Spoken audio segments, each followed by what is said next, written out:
እንዴት ነው የተገናኛችሁት? ባገባው በሳምንት ሁሉ ምክር መምከር ጀምሬ ነበር ጓደኞች። የትንሣኤ ዕለት ሌሊት የሚለኮሰው መብራት ከሰማይ እንደሚወርድ ታውቂያለሽ። ጌታ የመጀመሪያ ቁስል ይሁዳ መሳም ነው። ለምን ለሴቶቹ አስቀድሞ ገለጸ? ወሬው ቶሎ እንዲዳረስ ነው ይላሉ። ወይኔ ጉዳችን። ፈጽሞ እንዳይቀጣን ደግሞ መሐሪ አምላክ ነው።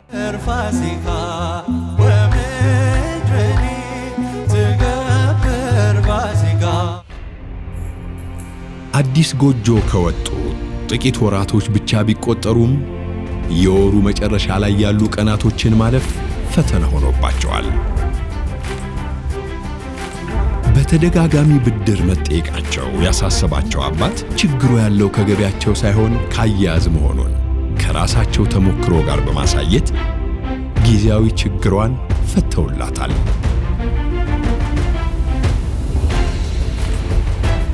ደንበኞች ደንበኛ ብቻ ሳይሆኑ ቤተሰቦቻችን ናቸው ብሎ የሚያምነው ባንካችን ሁሉን በአንድ ባቀፈው ዳሸን ሱፐር አፕ በጀትን ለማስተዳደር የሚረዳውን በጀት የሚለውን አማራጭ በማቅረብ የዘላቂ መፍትሄው አካል ሆኗል። በተጨማሪም በዳሽን ሱፐር አፕ የቻት ባንኪንግ አገልግሎት መልእክትን ከመለዋወጥ ባሻገር የገንዘብ ልውውጥን በቀላሉ መከወን ያስችሎታል። በአንድ መተግበሪያ ብዙ ምርጫ። ዳሽን ሱፐር አፕ ከዳሽን ባንክ። በስመ አብ ወወልድ ወመንፈስ ቅዱስ አሐዱ አምላክ። በቅድስት ሥላሴ ዘአምኖት ማኅፀንከ ይደግ ሰይጣን በቅድመ ዛቲ ቅድስት ቤተክርስቲያን ተይእቲ ስመ ባርያም ጽዮን ለዓለመ ዓለም። አቤቱ እናመሰግንሃለን፣ አቤቱ እናከብርሃለን፣ አቤቱ እንገዛልሃለን፣ አቤቱ ቅዱስ ስም እናመሰግናለን። ጉልበቱን የሚሰግድልህ አቤቱ እንሰግድልሃለን። አንደበቱም ሁሉ ለአንተ ይገዛል። የአማልክት አምላክ የጌቶች ጌታ የንጉሶች ንጉሥ አንተ ነህ። የሥጋም የነፍስ ፈጣሪ አንተ ነህ። እናንተስ በምትጸልዩበት ጊዜ እንዲህ ብላችሁ ጸልዩ ብለው ቅዱስ እንዳስተማረን እንጠራለን። አቡነ ዘበሰማያት አባታችን ሆይ በሰማያት የምትኖር ስምህ ይቀደስ፣ መንግስትህ ትምጣ፣ ፈቃድህ በሰማያት እንደሆነች እንዲሁም በምድር ትሁን። የዕለት እንጀራችንን ስጠን ዛሬ፣ በደላችንን ይቅር በለን አቤቱ ወደ ፈተና አታግባን ከክፉ ሁሉ አድነን እንጂ መንግስት ያንተ ናትና ኃይል፣ ክብር፣ ምስጋና ለዘላለሙ አሜን። እመቤታችን ቅድስት ድንግል ማርያም ሆይ በመልአኩ ቅዱስ ገብርኤል ሰላምታ ሰላም እንልሻለን። በሐሳብሽ ድንግል ነሽ፣ በሥጋሽም ድንግል ነሽ። አሸናፊ እግዚአብሔር እናቱ ሰላምታ ላንቺ ይገባል። ከሴቶች ሁሉ ተለይተሽ አንቺ የተባረክሽ ነሽ፣ የማኅፀንሽ ፍሬ ጸጋን የተመላሽ ደስ ይበልሽ፣ ልዑል እግዚአብሔር ከአንቺ ጋር ነውና ከተወደደው ልጅሽ ከጌታችን ከመድኃኒታችን ከኢየሱስ ክርስቶስ ዘንድ ይቅርታን ምሕረትን ለምኝልን ኃጢአታችንን ያስተሰርይልን ዘንድ ለዘላለሙ አሜን። እግዚአብሔር አምላክን ዘትውብ ሰናያቲከ ለኩሉ ፍጥረት እኩታን ተወስቡ ሱመከ ወንነኒ ናኩተ ከሆነ ሰይባከ በእንተ ፍጹም ጸጋከ አይነ ኩሉ ነፍሲ ሴፎኪያከ ወይዘኒ ስፋ የማነከ ቅድስተ ወባርክ ዘንተ መብላው ምስቴ ዘአስተዳለው ከመ ይኩነን ኃይለ ወጽና ለሥጋነ ወነፍስነ እስመ አንተ ኄር ወመጋቢ መላ ዓለም ዓለም አሜን። ዝክረ አብ ዝክረ ወልድ ዝክረ መንፈስ ቅዱስ አድርጎ ይቀበልልን።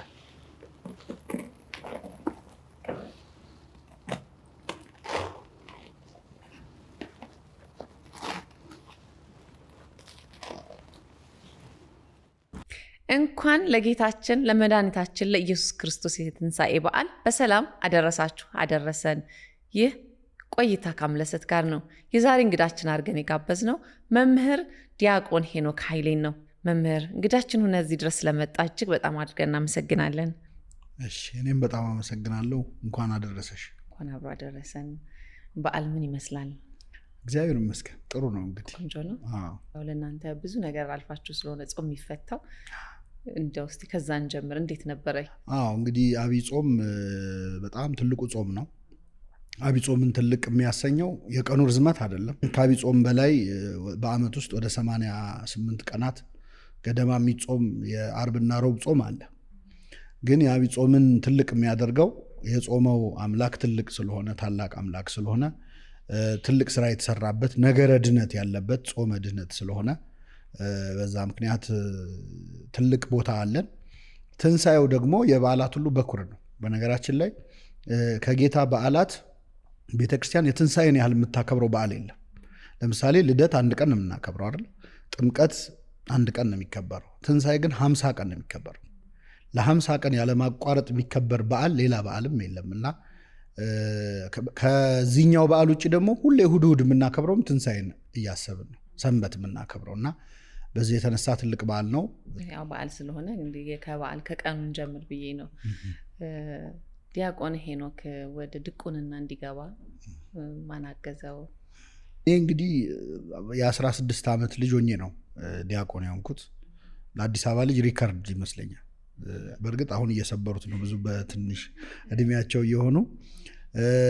በአጋጣሚ እንደመታደል ሆነው እኔ የምኖርበት ቤት ውስጥ ተከራይተው ይኖሩ የነበሩ ትልቅ አንድ አባት መነኩሴ ነበሩ። ከዛ ውጭ ደግሞ የኔታ ዘመንፈስ ቅዱስ የሚባሉ መምህር ነበሩ፣ አፍሪካ ህብረት ቅዱስ ሚካኤል ቤተክርስቲያን። እነዚህ ሁለት አባቶች እኔን ወደ ዲቁና እንድገባ እንድማር በልጅነት እድሉን አግኝቻለሁ። ያው ብዙ መከራ ታይቶ የሚሰጥ ትምህርት ነው፣ የሚሰጥ ክህነት ነው አይደለ? እና የከተማ ልጆችን ስንፍና ደግሞ ታውቂዋለሽ። ስለዚህ ስንፍና አይቶ እግዚአብሔር መቼስ ድካማችንን አይቶ እኔ በአጋጣሚ አያያዜን አይቶ እኔ ወደ ዲቁናው እንደማልሄድ ስላወቀ መሰለኝ ዲቁናውን ወደ እኔ ያመጣው እና በዚህ መንገድ ነው ወደ ክህነት የገባሁት። የልጅነት ጊዜስ ምን ይመስል ነበር? እንደው አስተዳደግ ምን አይነት ልጅ ነበርክ? ቤተሰብ ሲሰማ ሰው መሳይ ሸንጎ እንዳይል እንጂ አንድ ልጅ ነኝ። በመጀመሪያ መንታ ነበርኩ አይባልም አይደል? ግን መንታ ሆነን የተወለድነው። እንግዲህ እግዚአብሔር ፈቃድ አልሆነም። በ6 ወር ልጅነት እድሜዋ አረፈች ማለት ነው። ስለዚህ አንድ ልጅ ሆንኩኝ። የሚገርምሽ ህፃን ሆኜ እኔ ነበር ይሞታል ተብሎ የምጠበቀው። በጣም ታማሚ ህፃን ነበርኩኝ። እሷ ደግሞ በጣም ጤነኛ ነበረች። እንግዲህ የእሷ ወደ እኔ ዞረ ማለት ነው፣ የእግዚአብሔር ፈቃድ ሆኖ። ከዛ ውጭ ያው አንድ ልጅ ሆኜ ነው ያደግኩት። አስተዳደግስ እንደው ምን አይነት አስተዳደግ ነው የነበረ? በእንክብካቤ እንደ እንቁላል እየታየ ነው ይመስለኛል። አሁን አንድ ልጅ ከሆንክ አንድ ልጅ ያው ምንድነው የከተማ ልጆች አንድ ልጅና አንድ ጎል አያስተማምንም ይላሉ። እና በጣም በእውነት ለመናገር እንደ ማንኛውም አንድ ልጅ ብቻ እንዳለበት ቤተሰብ በጣም ሴንተር ኦፍ አቴንሽን የመሆን ድል ነበረኝ። ብቻዬን የመሆን በእርግጥ እንደ ቤተሰብ ደግሞ ብዙ ናቸው የኔ የአክስቴ ልጆች ምናምን ብዙ ነን። ቤተክርስቲያን ደግሞ ስታድጊ በነገራችን ላይ አንድ ልጅ መሆንም ስሜቱ ብዙ የለኝም በእውነት ለመናገር። በጣም ብዙ አባቶች፣ በጣም ብዙ ወንድሞች እህቶች መሀል ነው። በተለይ በሰንበት ትምህርት ቤት በቤተክርስቲያን ስታድጊ የቤተሰብ ያህል ፍቅር መተሳሰብ ያለበት ስለሆነ ብዙም እንደዛ ተሰምቶኝ አያውቅም።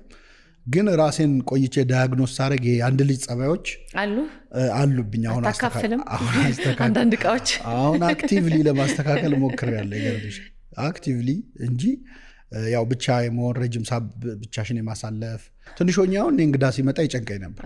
መቼ እንደሚሄድ ሁሉ ጠይቃለሁ። ብቻሽን የመሆን የሆነ አውቶሪቲሽን ያለማስነካት ነገር አለ። ግን አሁን ያው በሂደት እንደተወለድነው መኖር አንገደድም አይደለ? ራስሽን ኮንሽስ ከሆንሽ እኮ መቀየር ትችላለሽ። እና ይሄ ብቻ አንድ ልጅ በመሆን የመጡ ናቸው ብዬ ያሰብኳቸውን ነገሮች ቀስ በቀስ አስተካክያቸዋለሁ። አሁን ለምሳሌ ብቻዬን መብላት አልችልም። አሁን በፊት ከሰው ጋር ነው መብላት የሚከብደኝ የነበረው አይደል? አሁን ብቻዬን ልበላ አልችልም፣ ወይ ርቦኝ ቆያለሁ እንጂ ሰው ከሌለ እና እንደዚህ አይነት ልማድ። በፊት ግን ቴሌቪዥን አብርቶ ምናምን እንደዚህ አይነት ስሜት ነበረው። ዘመናዊ ትምህርትስ ምንድን ነው ያጠናኸው? ዘመናዊ ትምህርት የተመረቁት ጆርናሊዝም ነው፣ ፕሪንትና ዌብ ጆርናሊዝም እዚሁ አዲስ አበባ ዩኒቨርሲቲ ነው የተማርኩት። ከዛ በፊት 4-5 ትምህርቶች ሞካክሬ ተውኳቸው አሉ። ያው ብዙ ምሳሌ አይሆንም፣ እንደው ለተማሪ ለወጣት አይሆንም። ግን አማካሪ ከማጣት እና ደግሞ ልጅ ስትሆኚ ሁሉ ነገር ያምርሽ የለም። መጀመሪያ ዩኒቨርሲቲ የተመደብኩት ክፍለ ሀገር ነበር ላለመሄድ። ቅድስት ማርያም ኮሌጅ ገባው። ቅድስት ማርያም ኮሌጅ እየተማርኩኝ ማኔጅመንት ነበር የምማረው። ከዛ መሀል ላይ ቢዝነስ ኮሜርሻል ሎ ወይ ቢዝነስ ሎ የሚባል ኮርስ ነበር እና እሱ ኮርስ ላይ በጣም አክቲቭ ስሆን አስተማሪው አንተ ህግ ብትማር በጣም ጥሩ ነው አለኝ። በማግስቱ አልሄድኩም። እንዴ ህግ ገባው ትቼው ማለት ነው። ኮሌጅ ህግ በእንትን ፕራይቬት ይሰጥ ነበር። ህጉን እየተማርኩ የአንድ ዓመት ደግሞ የቲያትር ትሬኒንግ ነበረ፣ እሱን መማር ጀመርኩ። ከዛ ቲያትር አስተማሪ ለምን በአዲስ አበባ ዩኒቨርሲቲ አትማረው አለችኝ። ለሱ አፕላይ አደረግኩ። ለሱ አፕላይ ሳደርግ የቲያትሪካል አርት ተማሪ ቁጥር አነሰ እና ሲያንስ ሁለተኛ ምርጫችንን ሰጡ። ከዛ ሂስትሪ ተማርኩ ማለት ነው። ሂስትሪ 2 ዓመት ገደማ እየተማርኩ እያለ ክላስሜቴ አንድ ኔሽን የሚባል ጋዜጣ ነበር እዛ ላይ የምትሰራ ልጅ ጆርናሊዝም ዲፕሎማ የነበራት ነች ለዲግሪ ነው እዚህ የመጣችው ለምን በዲግሪ ጆርናሊዝም አልተማርሽም ስላት አይ ያኔ አልነበረም አሁን ግን ተጀምሯል አለች ተመዘገብኩ እጄ ማለት ወደ ጆርናሊዝም ዞርኩኝ ያው ክፋት የለውም መቼስ ዕውቀትና ኃጢአት ሲበዛ ይታወቅም ይባላልና እያንዳንዱ ትምህርት የሆነ የሚሰራሽ ነገር ይኖረዋል ግን ሰዎች በሚሰጡ አስተያየት ቶሎ ላይ መቀበልና ምን መሰለሽ የሆነ የሚያመልጥሽ ይመስልሻል አሁን የእድሜ ላይ ስትሆኝ አንደኛ እኔ ትንሽ አርሊ ነው ትምህርት ከ1 እስከ 4 ደብል መትቼ ነው የተማርኩት ጎበዝ ተማሪ ነበር እንግዲህ ወይ ካሉት ይሆናል አላውቅም እና ቶሎ የትኛውም ክፍል ስገባ ትንሹ ልጅ ነኝ ቀድሜ ስለሄድኩኝ ትንሹ ልጅ ለአቢዩዝም ለምንም የምመቸው እኔ ነበርኩ ስለዚህ ይመስለኛል ወይ እሱን እያካካስኩ ነው አላቅም ግን ይሄኛውን ትምህርት ስማር የሆነ ያመለጠኝ ይመስለኛል ያኛው እንደዛ ያልኩኝ በዚህ መልኩ ያው መጨረሻ ላይ ጆርናሊዝም ከገባው በኋላ አንደኛ ተማሪ ያለው ስራ ገባው የማህበረ ቅዱሳን መጽሔት ላይ መስራት ጀመርኩ ስለዚህ ለስራው ስል መጨረስ አለብኝ ኦሬዲ ሁለተኛ ዓመት ተማሪ ነው ተብዬ ነው የተቀጠርኩት ሁለተኛ በጣም ጥሩ ሚዲያው ላይ የነበሩ ክላስሜቶች ነበሩኝ እነሱ አንቀው ይዘው አስጨረሱኝ ማለት ነው ምን ያልሰራህበት ማህበረ ቅዱሳን 4 ዓመት ምን ነበር የምታዘጋጀው መጀመሪያ መጽሔት ላይ ሪፖርተር ሆንኩኝ ከፍተኛ ሪፖርተር ምናምን እያልኩ ሁሉንም እዛ ላይ ያሉትን አምዶች ሰራ ነበረ ከዛ ወደ ሬዲዮ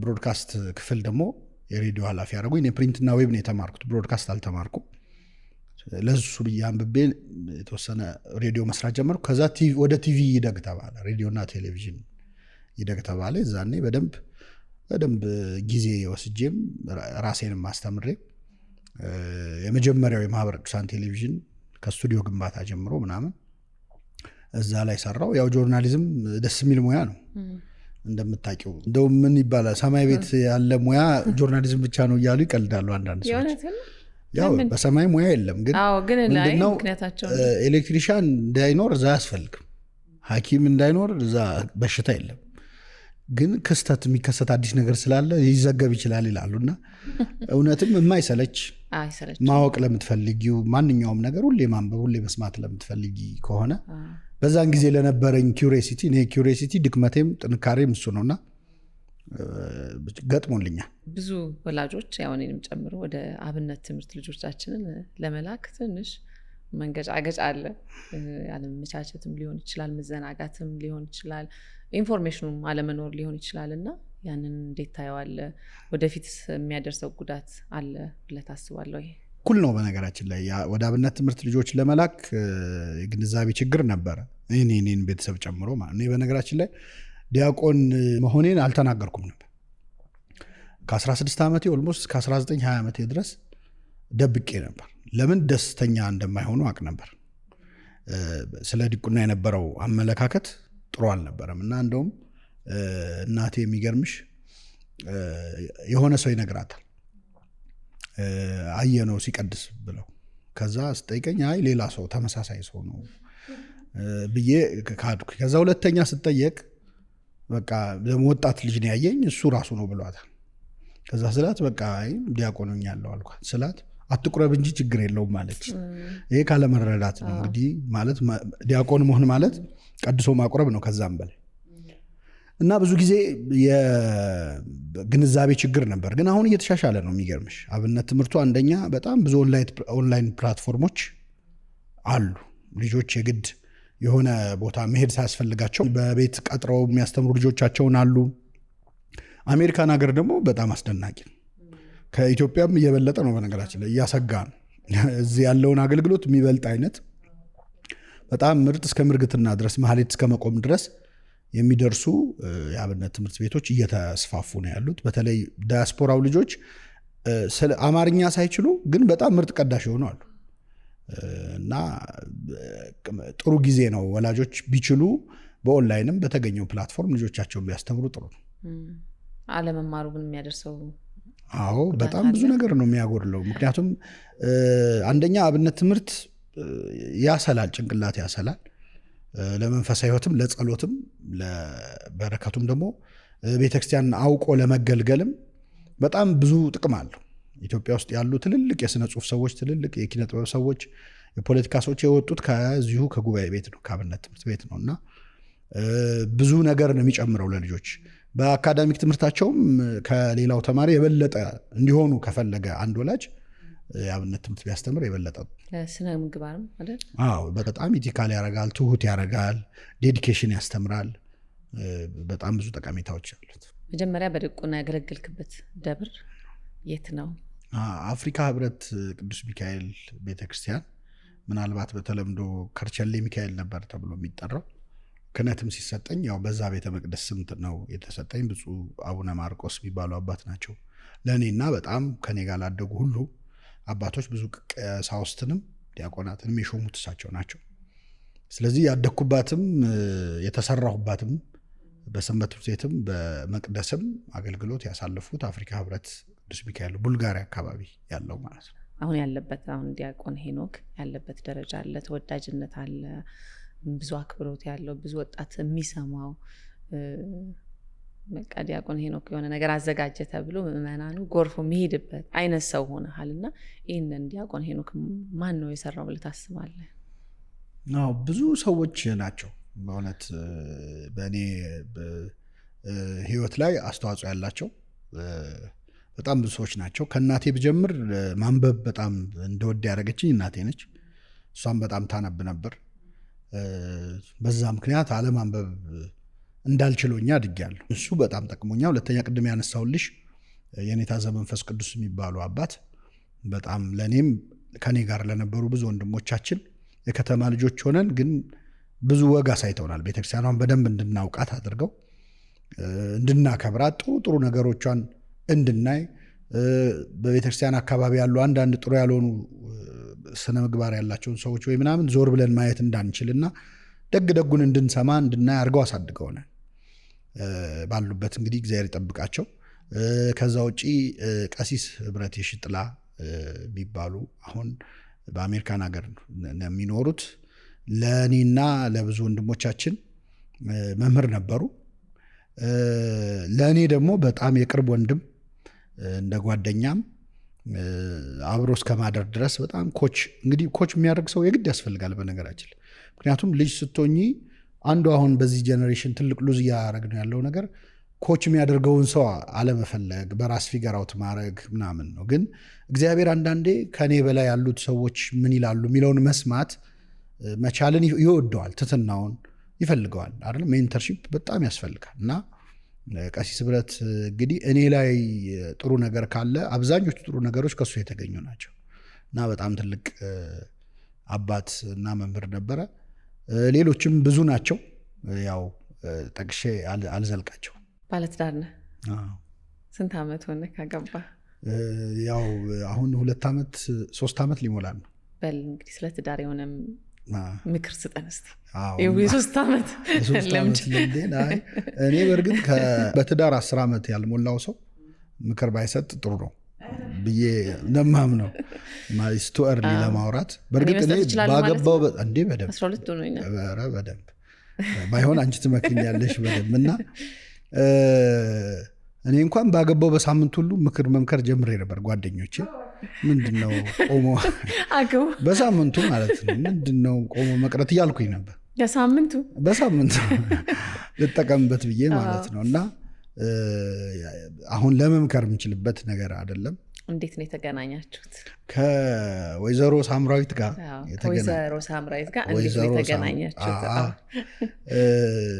የተገናኘ ነው። 5 ኪሎ ተማሪ ነበረች እሷ እና ደግሞ እኔ የማህበረ ቅዱሳን ግቢ ጉባኤ ያለው የ5 ኪሎ ግቢ ጉባኤ እና እዛ አስተምር ነበረ እና ለእኛ መገናኘት ምክንያት የሆኑት አንድ የኮፕቲክ ቤተክርስቲያን ሰባኪ አሉ፣ ፋዘር አንቶኒ መሲህ የሚባሉ አሜሪካን ሀገር ያሉ እና እሳቸው ትምህርት በጣም ቫይራል ነበር የዛን ጊዜ እና ትምህርቱን አስመልክቶ ጥያቄዎች ከተማሪዎች ይነሱ ነበር እና በተለይ እሷ የእሳቸውን ትምህርት በመስማት እሳቸው እንዲህ ብለዋል እያለች ትከራከር ነበር፣ ጥያቄ ታነሳ ነበር። ከዛ ያ አጋጣሚ ሆኖ ለዛ መልስ በመስጠት ነው የተዋወቅ ነው። ቻሌንጅ አርጋን በጥያቄ እንደዛ ነገር በእርግጥ የተማሪ ጥያቄ ሁሌም ቻሌንጂንግ ነው። ግን ያው ፋዘር አንቶኒ መሲህ ምክንያት ናቸው። በነገራችን ላይ ጽፌላቸው ነበረ በወቅቱ በተለይ ሰርጉ ከመቅረቡ በፊት ጽፌላቸው ሁሉ ነበር። ያው በሌላ ምክንያት እንትን አላለም፣ ግን እሳቸው ናቸው ምክንያት የሆኑት። በዚህ መልኩ ነው የተገናኘው በትምህርት በአገልግሎት ማለት ነው። ጥያቄው አንዱ ትዝ ይልሃል? የእሷ ጥያቄ ትዝ አይለኝም፣ ግን የኔ መልስ ምን ሆነ መሰለሽ? የእሷን ጥያቄ መለስኩት እዛው የእሳቸው ትምህርት ላይ ያነሱትን ሌላ ነጥብ እንዲህ ብለዋል ስትለኝ እንዲህም እኮ ብለዋል ብያት ነው ጨመርከንተ። እና እንኳን ሰማሁት የእሳቸውን ትምህርት ባልሰማ ኖሮ ላንግጉድ ነበር። የተማሪ ጥያቄ ምንድን ነው? አንብቦ ሪሰርች አድርጎ መጥቶ ነው የሚጠይቅሽ እና ስፖት ላይ ነው ተማሪ የሚያስቀምጠው። አያልቅም የተማሪ ጥያቄ፣ ደስ ይላል። ብዙ ነገር ትማሪበታለሽ እና በዛ መልኩ ነው የተገናኘን። አዲስ ጎጆ ከወጡ ጥቂት ወራቶች ብቻ ቢቆጠሩም የወሩ መጨረሻ ላይ ያሉ ቀናቶችን ማለፍ ፈተና ሆኖባቸዋል። በተደጋጋሚ ብድር መጠየቃቸው ያሳሰባቸው አባት ችግሩ ያለው ከገቢያቸው ሳይሆን ካያያዝ መሆኑን ከራሳቸው ተሞክሮ ጋር በማሳየት ጊዜያዊ ችግሯን ፈተውላታል።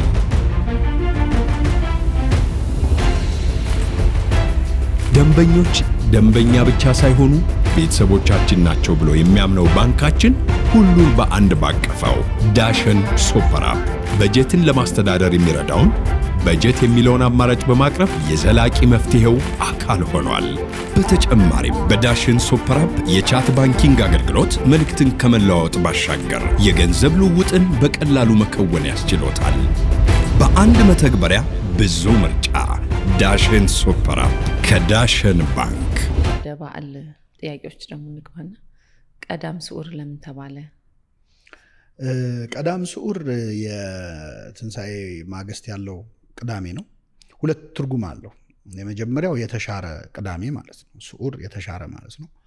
ሁለተኛው ደግሞ የለመለመ ቅዳሜ ማለት ነው። በለመለመ መስክ ያሳርፈኛል፣ በረፍቱ ዘንድ ይመራኛል የሚለውን ውስተ ብሔር ስዑር ህየ ያሐድረኒ፣ በለመለመ መስክ ያሳድረኛል ይለዋል እና በግዕዙ ስዑር ለምለም የለመለመ ማለት ነው። የተሻረ ያሰኘው እንግዲህ በብሉይ ኪዳን የነበረው ሰንበት ቅዳሜ ነበር። ቀዳሚት ሰንበት ነበረች። እግዚአብሔር ከስራ ሁሉ በሰባተኛው ቀን አረፈ ይላል። እሁድ ነው ስራ የጀመረው። ስራውን የፈጸመው ፈጥሮ ከጨረሰ በኋላ አረፈ የተባለበት ቅዳሜ ነው እና ይህ ቅዳሜ የማይጾምበት ሰንበት አይሁድ ወይም ቀዳሚት ሰንበት የቀደመችው ሰንበት ተብሎ የሚከበር ቀን ነው። ይህንን ቀን ግን በጾም ነው የምናሳልፈው። ሰንበት ላይ መጾም ሰንበት እንደ መሻር ነው የሚቆጠረው። ስለዚህ በጾም የምናሳልፈው የተሻረ ሰንበት ሆኗል። ይሄ የሆነበት ምክንያት የሰንበት ጌታዋ ክርስቶስ በመቃብር ውስጥ በሆነበት ዕለት ስለሆነ በዛን ቀን ምግብ አንበላም ብለን ሐዋርያቱም እሱ ሳይነሳ ትንሣኤውን ሳናይ አንበላም ማለታቸው እነ ቅዱስ ያዕቆብ እሱን መነሻ አድርገን ስለምንጾመው ነው። እግዚአብሔር ከስራው አረፈ ተብሎ ቀድሞ ተነግሮ ነበረ ፈጥሮ ሲጨርስ። ግን የሚያርፈው የሚደክመው አካል ነው አይደለ? እግዚአብሔር በባህሪው አይደክመውም። ትንቢት ነው ለካ።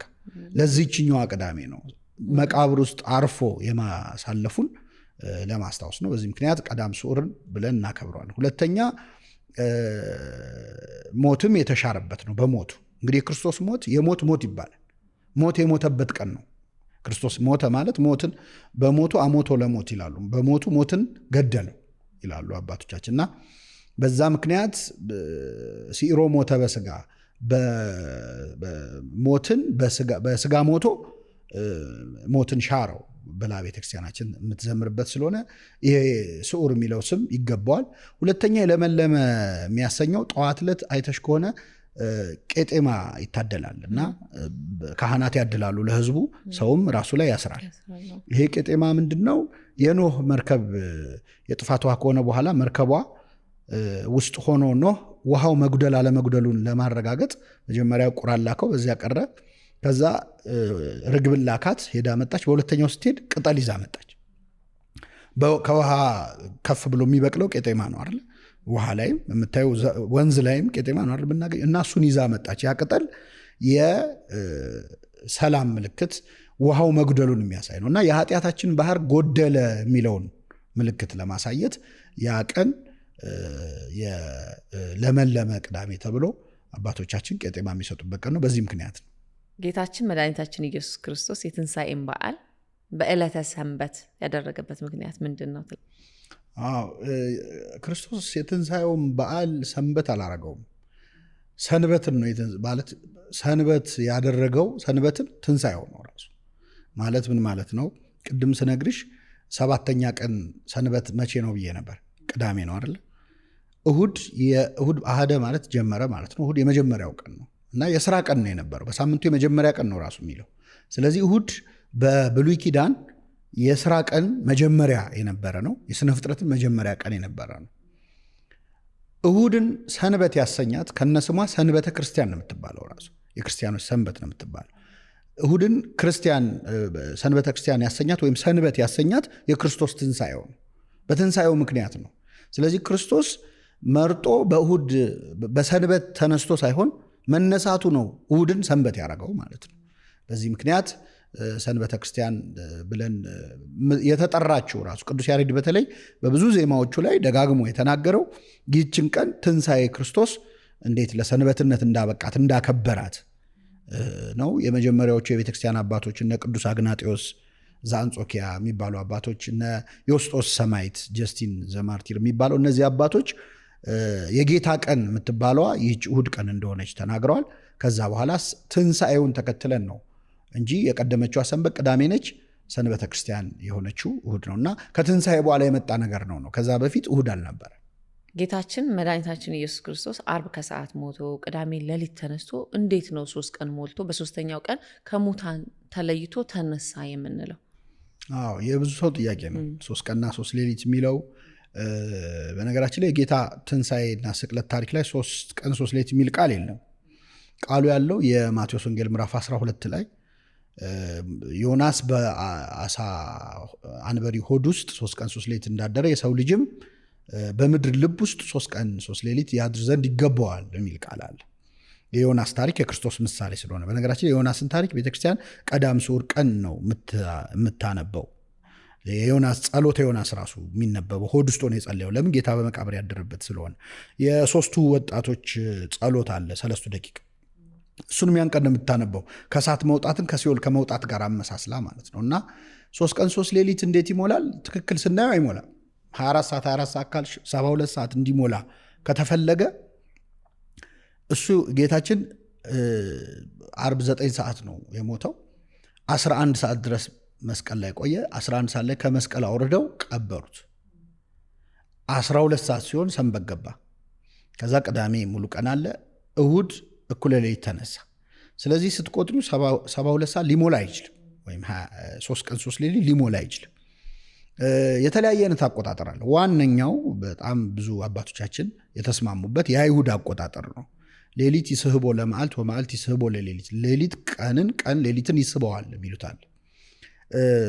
በእኛ አገላለጽ ለምሳሌ በተለመደው አሁን አንቺን ጳጉሜ 5 ባገኝሽና በማግስቱ መስከረም 1 ላይ ባገኝሽ አምና ነው የተገናኘ ነው ማለት ይችላል አይደለ? አንድ ቀን ነው እኮ ልዩነቱ፣ ግን አምና ነው የተገናኘ ነው አይደለ? ምንድነው የጳጉሜ የመጨረሻዋ ቀን ጳጉሜ 5 ወይ 6 ያለፈውን ዓመት ሙሉ ወክላ ነው አምና የምትባለው አይደል? ግን አንድ ቀን ነች። ልክ እንደዛ አንድ ሰዓት ሙሉ ቀንና ሌሊትን ሊወክል ይችላል። አንድ ሰዓት ጌታችን አርብ ልክ 11 ሰዓት ነው የተቀበረው። ከአርብ 11 ሰዓት እስከ 12 ሰዓት ያለችው አንድ ሰዓት የአርብን ቀንም ሌሊትን ትወክላለች። ልክ እንደ ጳጉሜን አምና እንዳልኳት ማለት ነው። አምና እንዳልኳት ባለፈው ዓመት ተገናኘን እንደሚያሰኘው የመጨረሻ ሰዓት ስለሆነች የመጨረሻዋ አንድ ሰዓት የአርብን ሌሊትም ቀንም ትስባለች። ከዛ ቅዳሜ ሙሉ ነው። እሁድ ከቅዳሜ 12 ሰዓት ጀምሮ እስከ እኩለ ሌሊት ያሉት ሰዓቶች አሉ። እነሱ ደግሞ የእሁድን ሌሊትና ቀን ይስቡታል ማለት ነው። ስለዚህ ሲቆጠር 3 ቀንና 3 ሌሊት በመቃብር ቆየ ይባላል። ሌሎች አሉ። የፀሐይ መጨለም ለመቁጠር የሞከሩ አሉ። መሀል ላይ ጌታ 6 ሰዓት ፀሐይ ጨልሞ ስለነበር እሱን ከቀን ቆጥሯል። ግን የዛኔ ጌታ አልሞተም። አንዳንዶች ደግሞ ሐሙስ ዕለት ሐዋርያትን ስጋውና ደሙን አቁርቧቸዋል። ስለዚህ በእነሱ ሆድ ውስጥ መኖርን ከመቃብር ቆጥረው ኮምፈርተብል 3 ቀን 3 ሌሊት አደረ ያሰኛል ይላሉ። ግን ትንሣኤው ከነሱ ሆድ ስለሆነ ይሄኛው ያስኬድም። ስለዚህ ሌሊት ቀንን ቀን ሌሊትን ይስበዋል በሚለው አተረጓጎም ጌታችን 3 ቀን 3 ሌሊት በመቃብር አድሯል ማለት ነው። ነገረ ትንሣኤ በሌሎች አህተ አብያተ ክርስቲያናት አከባበሩ ምን ይመስላል? አዎ በእርግጥ ጥናት ይፈልጋል። እኔ የሁሉንም አላየውም። ግን በተለይ ምስራቃውያኑ ኦሪየንታሎቹም ኢስተርን ኦርቶዶክሶችም ከኛ ጋር ተመሳሳይ የሆነ ነገር አላቸው። በአከባበርም በመጾምም በነገራችን ላይ ይገጥማል። እንደው አስገራሚ ነገሮች ልንገርሽ። የትንሣኤ ዕለት ሌሊት የሚለኮሰው መብራት ከሰማይ እንደሚወርድ ታውቂያለሽ? ሰምተሻል? አልሰማሽ? ከሰማይ ነው የሚወርዱ ማለት እግዚአብሔር ራሱ ነው የሚለኮሰው። ላለፉት 2000 ዓመታት ቃሉን ጠብቆ ሌሊት ላይ ካህኑ ተፈትሾ ክብሪት አለመያዙ በደንብ ተፈትሾ ራሱን አሳይቶ ይገባል መቃብር ውስጥ ወደ ጌታ መቃብር ሻማ ይዞ ማለት ነው። እና ሻማ ይዞ ገብቶ ሲወጣ ተለኩሶ ነው የሚወጣው። እሳት ይወርዳል። እስካሁን ድረስ አልቆመም። የትንሣኤ እሳት የሚለኮሰው እሱ ነው። እና የሚገርምሽ ብዙ አገራት እንደውም ለምሳሌ የሩሲያዎች ራሻዎች ጀት አዘጋጅተው ይጠብቃሉ፣ ኢየሩሳሌም ይጠብቃሉ ጀት አዘጋጅተው። ከዛ የትንሣኤው እሳት ሲለኮስ ይሰጣቸውና እሱን ይዘው ሄደው ነው ሌሊት ላይ እዛ ትንሣኤ የሚያከብሩበት ማለት ነው። እና ይህንን የኢትዮጵያ ቤተክርስቲያንም ታምረ ማርያም ይነበባል የትንሣኤ ዕለት ሌሊት። እና በዛን ቀን አንድ ታሪክ ተጽፏል። አንድ ኢትዮጵያዊ ማክበር ፈለገ። ይህንን የጌታ የሚለኩሰውን እሳት ልሳተፍ ብሎ ሊገባ ሲል አንተ ጥቁርና አትገባም ብለው አባረሩት። ከዛ አስወጥተውት እሱ ውጪ እያዘነ እያለቀሰ ጧፉን ይዞ ውጭ ቆሞ እያለ እሳቱ እሱ ጋር ወረደ እና ውስጥ አልበራም አለ። ለሱ ነው የወረደለት። እና ከዛ በኋላ ከሱ ተለኩሷል። በዛ እግዚአብሔር ምን ያህል ክብር እንደሰጠው አይተው ተጸጸቱ የሚለውም ያን ቀን ይነበባል። ይሄም ታሪክ እዛም አለ። በነገራችን ላይ ኢትዮጵያ የነበረበት ቦታ ሁሉ ይጎበኛል። እና እንደዚህ አይነት ከሌሎች ጋር ኢንተርሴክት የሚያደርገን ታሪክ አለን ትንሣኤ አከባበር ላይ። ከዛ ውጭ እኛ የማናደርገው እንቁላል ላይ ስዕል ስለው ስጦታ ይሰጣጣሉ። እንቁላል ውስጡ እንትን አለ አይደለ? ጫጩት ልክ እንትን ሲል ህይወት መጀመሪያ አስኳል ይሆናል። ከዛ እና ህይወት ያለው ነገር ሆኖ ግን የተዘጋ ውስጥ ነው። ስለዚህ በተዘጋ መቃብር ውስጥ ህያው ክርስቶስ መኖሩን ለማሳየት እንቁላል ስዕል ይሰጣሉ። እኛ ሰላምታ ስንለዋወጥ ክርስቶስ ተንሳ እሙታን በአብይ ኃይሎ ስልጣን፣ ክርስቶስ ከሙታን ተነሳ በታላቅ ኃይልና ስልጣን፣ አሰሮ ለሰይጣን አጋዞ ለአዳም፣ ሰይጣንን አሰረው አዳምን ነፃ ወጣው፣ ሰላም ይዜሰ ሰላም ከእንግዲህ ኮነ ፍሳው ሰላም፣ ከእንግዲህ ሰላምና ደስታ ሆነ እንላለን። የምስራቆቹና ኦሪየንታሎቹም ግብጾቹም ከግሪክ የወሰዱት ክርስቶስ አንስቲ አሊቶስ አንስቲ፣ ክርስቶስ ተነስቷል፣ በእውነት ተነስቷል፣ ክራይስት ኢዝ ሪዝን ኢንዲድ ሂዝ ሪዝን፣ እችኛዋ እንደ ሰላምታ አድርገው ይለዋወጣሉ። ይህንን ይመስላል። ጌታችን መድኃኒታችን ኢየሱስ ክርስቶስ የትንሣኤውን ብስራት ለምን ለሴቶቹ አስቀድሞ ገለጸ? ምክንያቱስ ምንድን ነበር? አያይዘን መልስልኝ። ጌታ ትንሣኤውን ለሴቶች ለምን ገለጠ? አንዳንድ ሰዎች ወሬው ቶሎ እንዲዳረስ ነው ይላሉ ነው እኔ አላልኩም። አንዳንድ ወሬኛ ወንዶች ሊሆን ይችላል የሚያስወሩት። በእርግጥ መረጃ በየትኛውም መልኩ ሊዳረስ ይችላል። ግን በጣም ትልቁ ትርጉም የመጀመሪያው ዓርብ ዕለት ጌታ ስቃይ እየተቀበለ በነበረ ሰዓት ያልተለዩት ሴቶች ናቸው። እንደውም ከ14ቱ ምዕራፈ መስቀል ወይም የመስቀል የሄደባቸው ጌታ እየወደቀ እየተነሳ የሄደባቸው ምዕራፎች ውስጥ አንዱ ቅዱሳት አንስት ተብሎ ነው ራሱ የሚጠራው። እያለቀሱ ተከትለውት እናንተ ሴቶች ለምን ታለቅሳላችሁ? የኢየሩሳሌም ሴቶች ለራሳችሁና ለልጅ ልጆቻችሁ አልቅሱ ብሎ ጌታ የተናገራቸው በእንባን ያጀቡት ማለት ነው።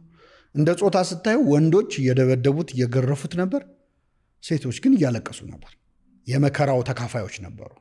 ከሁሉ ደግሞ እናቱ እመቤታችን ቅድስት ድንግል ማርያም ለእኛ አምላካችን ነው፣ ለእሷ ልጇ ነው።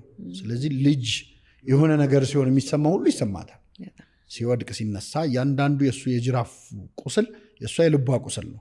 በነፍስሽ ሰይፍ ያልፋል የተባለችው ለዚህ ነውና ሴቶች በዕለተ ዓርብ የነበራቸውን የመከራው ተካፋይነት አብረው ማልቀሳቸው መውደቅ መነሳታቸውን ምናልባት ሴት ልጅ በጌታ መከራ ወቅት ደግፋ የታየችው ጴጥሮስን ስታስክደው አንተ የሱ ተማሪ አልነበርክ እያለች ጠየቀችው የተባለ። ከዛ ውጪ በአብዛኛው ሴቶች በተቻላቸው ሲያለቅሱ ሐዘኑ ሲካፈሉ ስለነበር የሐዘኑ ተካፋይ የነበረችን ሴት የደስታው አብሳሪ አድርጎ ክርስቶስ መረጣት ነው የመጀመሪያው። ሁለተኛው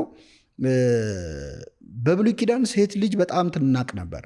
ለምስክር እንኳን አትበቃም ነበር። በሕጉ ምስክር 3 ከሞላ ይበቃል፣ ምስክር በ3 ይጸናል ይባላል። ሴት ግን 3 ቀርቶ 13 ብትሆን እንደ አንድ ሰው አትቆጠርም ነበር። ንቀት ነበረባቸው። ይሄ ሐዋርያቱም ሴቶች ጌታ ተነስቷል ብለው ነግረዋቸው ራሱ ሴቶች እንዲህ ሲሉ ነበር እያሉ አላመኑም ነበረ። ስለዚህ ይህንን ቦታ የሴት ልጅን ቦታ ሪስቶር ለማድረግ ምክንያቱም ሴት ልጅ ከወንድ ጋር ገዥ ሆና ነው የተፈጠረችው። ብዙ ተባዙ ምድርን ሙሏት ግዟትም ብሎ እኩል ነው አድርጎ ክብር የሰጠው የነበረው። ከድቀት ከሰው ልጅ ባህሪ መጎስቆል በኋላ ነው እርሱ ገዥሽ ይሆናል ወደ መባል የተመጣው እንጂ እኩል ግዟት ተብሎ ነው ምድርን የተሰጠው። ነፍስ ደግሞ ጾታ የላትም፣ ወንድ ሴት የሚባል ነገር የለም። ይህን የቀየረው ክርስቶስ ነው። ቅዱስ ጳውሎስ ወንድም የለም ሴትም የለም ሁሉ በክርስቶስ አንድ ነው ብሎ የተናገረው አሁን ከክርስቶስ በኋላ የተገኘ ጸጋ ነው እና ክርስትና ሲጀምር ሴት ልጅን ደስ ይበልሽ ብሎ ነው የጀመረው ገብርኤል አይደል?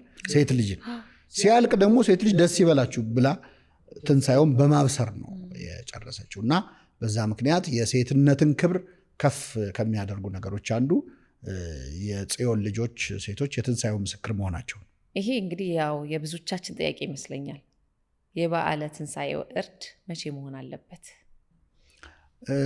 በጣም ብዙ ሰው ያነሳዋል ይህን ጥያቄ። ስንት ሰዓት ነው የሚታረደው? በነገራችን ላይ በቅዱስ ሲኖዶስ በግልጽ ተደጋግሞ በተለይ በብፁዕ ቅዱስ አቡነ ጳውሎስ ዘመነ ፕትርክና ቅዱስ ሲኖዶስ መግለጫ ሁሉ ሰጥቶ ያው እንዲህ አይነት ነገር ስለምንረሳ ነው። እርድ መታረድ ያለበት ከትንሣኤው በኋላ ነው። ከትንሣኤው በኋላ ማለት ሌሊት ነው ትንሣኤው ጌታ ተነሳ ተብሎ የሚታወጀው ከዛ በኋላ ነው።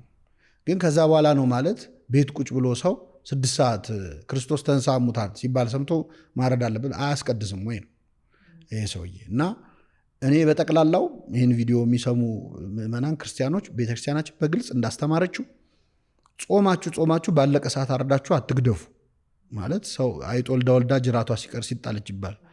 ሄዶ 40 ቀን 50 ቀን ጾሞ ለጥቂት ሰዓታት ልዩነት ለምንድን ነው የሚገድፈው? ምክንያቱም ከዛ በፊት የሚታረድ ማንኛውም ነገር በጾም ነው የታረደው። ስለዚህ ገድፏል እና አንሞት ለአንድ ቀን እስቲ አሁን እንደው አንሞት። በዛ ላይ ሌሊቱን ሙሉ ዶሮ ስዘራ መከራ ስናይ ከምናደር ለምንድን ነው ማናስቀድሰው? የጌታ ትንሣኤ ዕለት ያልተገኘን መቅደስ ውስጥ መቼ ነው የምንገኘው? ራሱ ከዛ የበለጠ ትልቅ ቀን የለም እኮ አይደለ? ትንሣኤ በነገራችን ላይ የመጨረሻው ክርስቶስ ካልተነሳ እምነታችን ከንቱ ናት ያለው ቅዱስ ጳውሎስ። ስለዚህ ዶሮዎቹም ይደሩ እስቲ የግንዛቤ ጥረት ነው። ስለዚህ በስራ በምን በዓሉን ሳያከብሩ ከማሳለፍ የትንሣኤ ዕለት አስቀድሶ ለመግደፍ እኮ ምንም ቀላል ነው። ቅቤ ያለው የሆነ ነገር ማድረግ ይቻላል። ለጤናም ጥሩ ነው። ከመጠን በላይ በልቶ መታመም እንዳይመጣም ከብዙ አንግል በጣም ጥሩ ነገር ነው። እናት አባቶቻችን በተልባ በምን አይደል እንዴ የሚገድፉትና ቀስ ብሎ ስለሚደርስ የትንሣኤ እርድ ጉዳይ ይህን ያህል ማንገብገብ የለበትም። ቅዳሴ ያስቀድሳችሁ ስትጨርሱ ስትመለሱ ማረድ ይቻላል እንጂ ከዛ በፊት የሚታረደው ግን በቤተክርስቲያን ትምህርት መግደፍ ነው።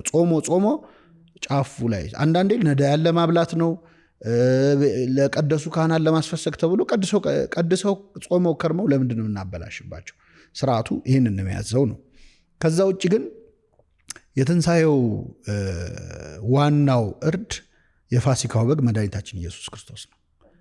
እኛ እንደ አይሁድ እንደ ኦሪት ሰው ጾመን መግደፍ ያለብን በበሬና በግ በፍየል አይደለም፣ በክርስቶስ ሥጋና ደም ነው።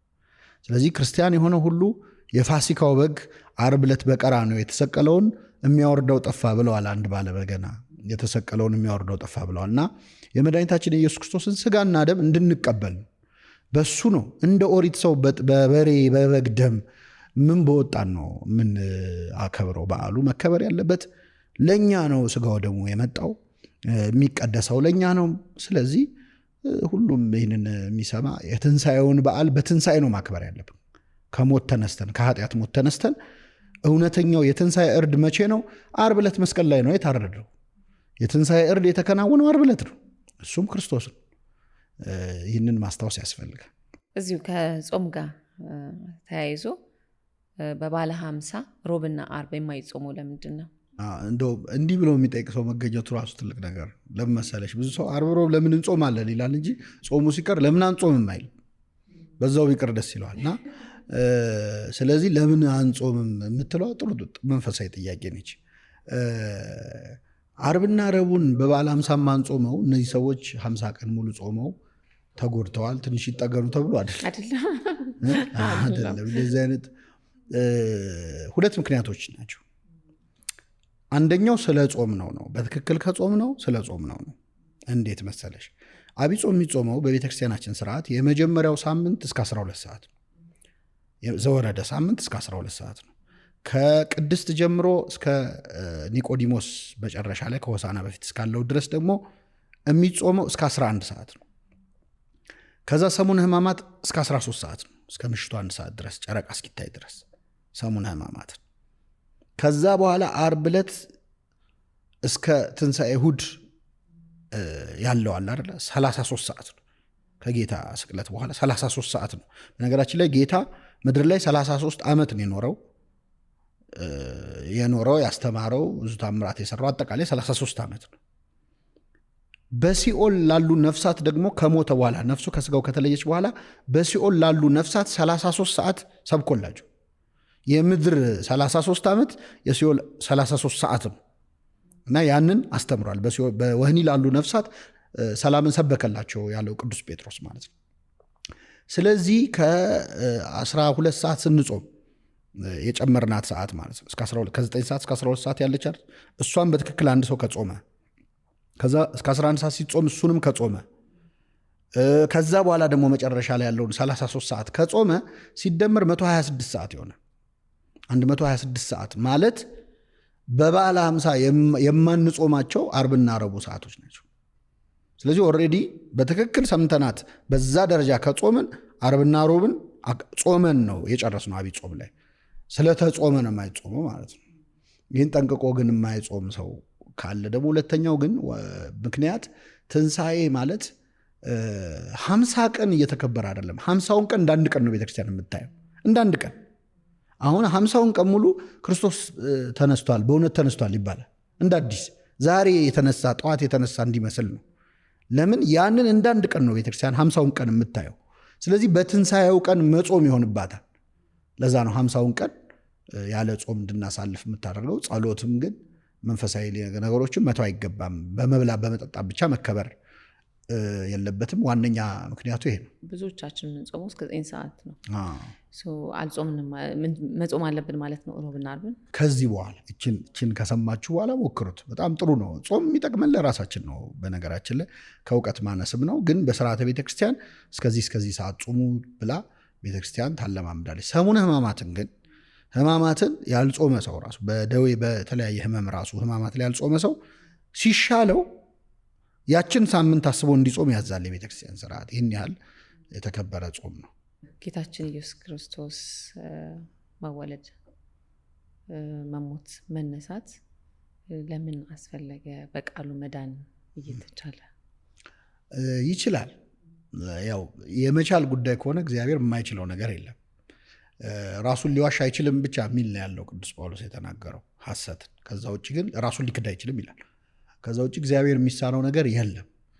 ግን በጣም ባጭሩ ስመልስልሽ የሰው ልጅ ድህነት ምክንያቱ የጌታ ሞትን ያመጣው የሰው ልጅ ውድቀት አይደለም። የሰው ልጅ ውድቀት ምክንያቱ እግዚአብሔር ይህንን ዕፀ በለስ አትብላ ብሎ ከለከለው። ዕፀ በለሱ የተለየ ዛፍ ሆኖ ምግቡ የሚያጓጓ ሆኖ ምናምን አይደለም። ባጭሩ ምንድነው? እግዚአብሔር ሲፈጥረን ሁሉን ነገር ለኛ አሟልቶ ሰጥቶ ነው መጨረሻ ላይ ነው ሰውን የፈጠረው። ፈጥሮ ለኛ ያለውን ፍቅር አሳየ። አሁን ፍቅሩን በተራ ማሳየት የማፋንታ ነው፣ የሰው ፋንታ ነው። ሰው ደግሞ ለእግዚአብሔር ሊሰጠው የሚችል የእግዚአብሔር ያልሆነ ምንም ነገር የለም። ሁሉም የሱ ነው፣ ራሳችንም የሱ ነን። ስለዚህ አንድ ነገር ብቻ ነው እኛ እግዚአብሔርን እንደምናመልከው በፈቃዳችን እንደወደድ ነው እንደምንከተለው ማሳያ አንድ መንገድ መታዘዝ። ስለዚህ እችን ለማሳየት እችን ዛፍ አትብላ አሉ። ዛፏ ምንም ስለሆነች አይደለም። ጸበለስ ፈረንጆቹ አፕል ነው ብለውን ተስማምተና ሙዝ ሊሆን ይችላል፣ ፓፓያ ሊሆን ይችላል። ምንም ማተር አያደርግም ነው። ልክ እንደ ምርጫ ሳጥን ታውቂያለሽ? ምርጫ ምን ከትበት ሰው ስንመርጥ ምርጫ ሳጥኑ ምንም የሚያመጣው ለውጥ የለም አይደል? የኛ ምርጫ ነው። ስለዚህ ጸበለስ ማለት ሰው እግዚአብሔርን አመልካለሁ ወይስ አላመልክም የሚለውን ለመምረጥ የምርጫ ሳጥኑ ነው። ስለዚህ የተወሰነ ጊዜ ታገሰ ሰው። ከዛ በኋላ በላ፣ ከክብሩ ወደቀ። ይሞት ሞት ትሞታለህ ተብሎ ነበር። አሁን ይኸውልሽ እግዚአብሔር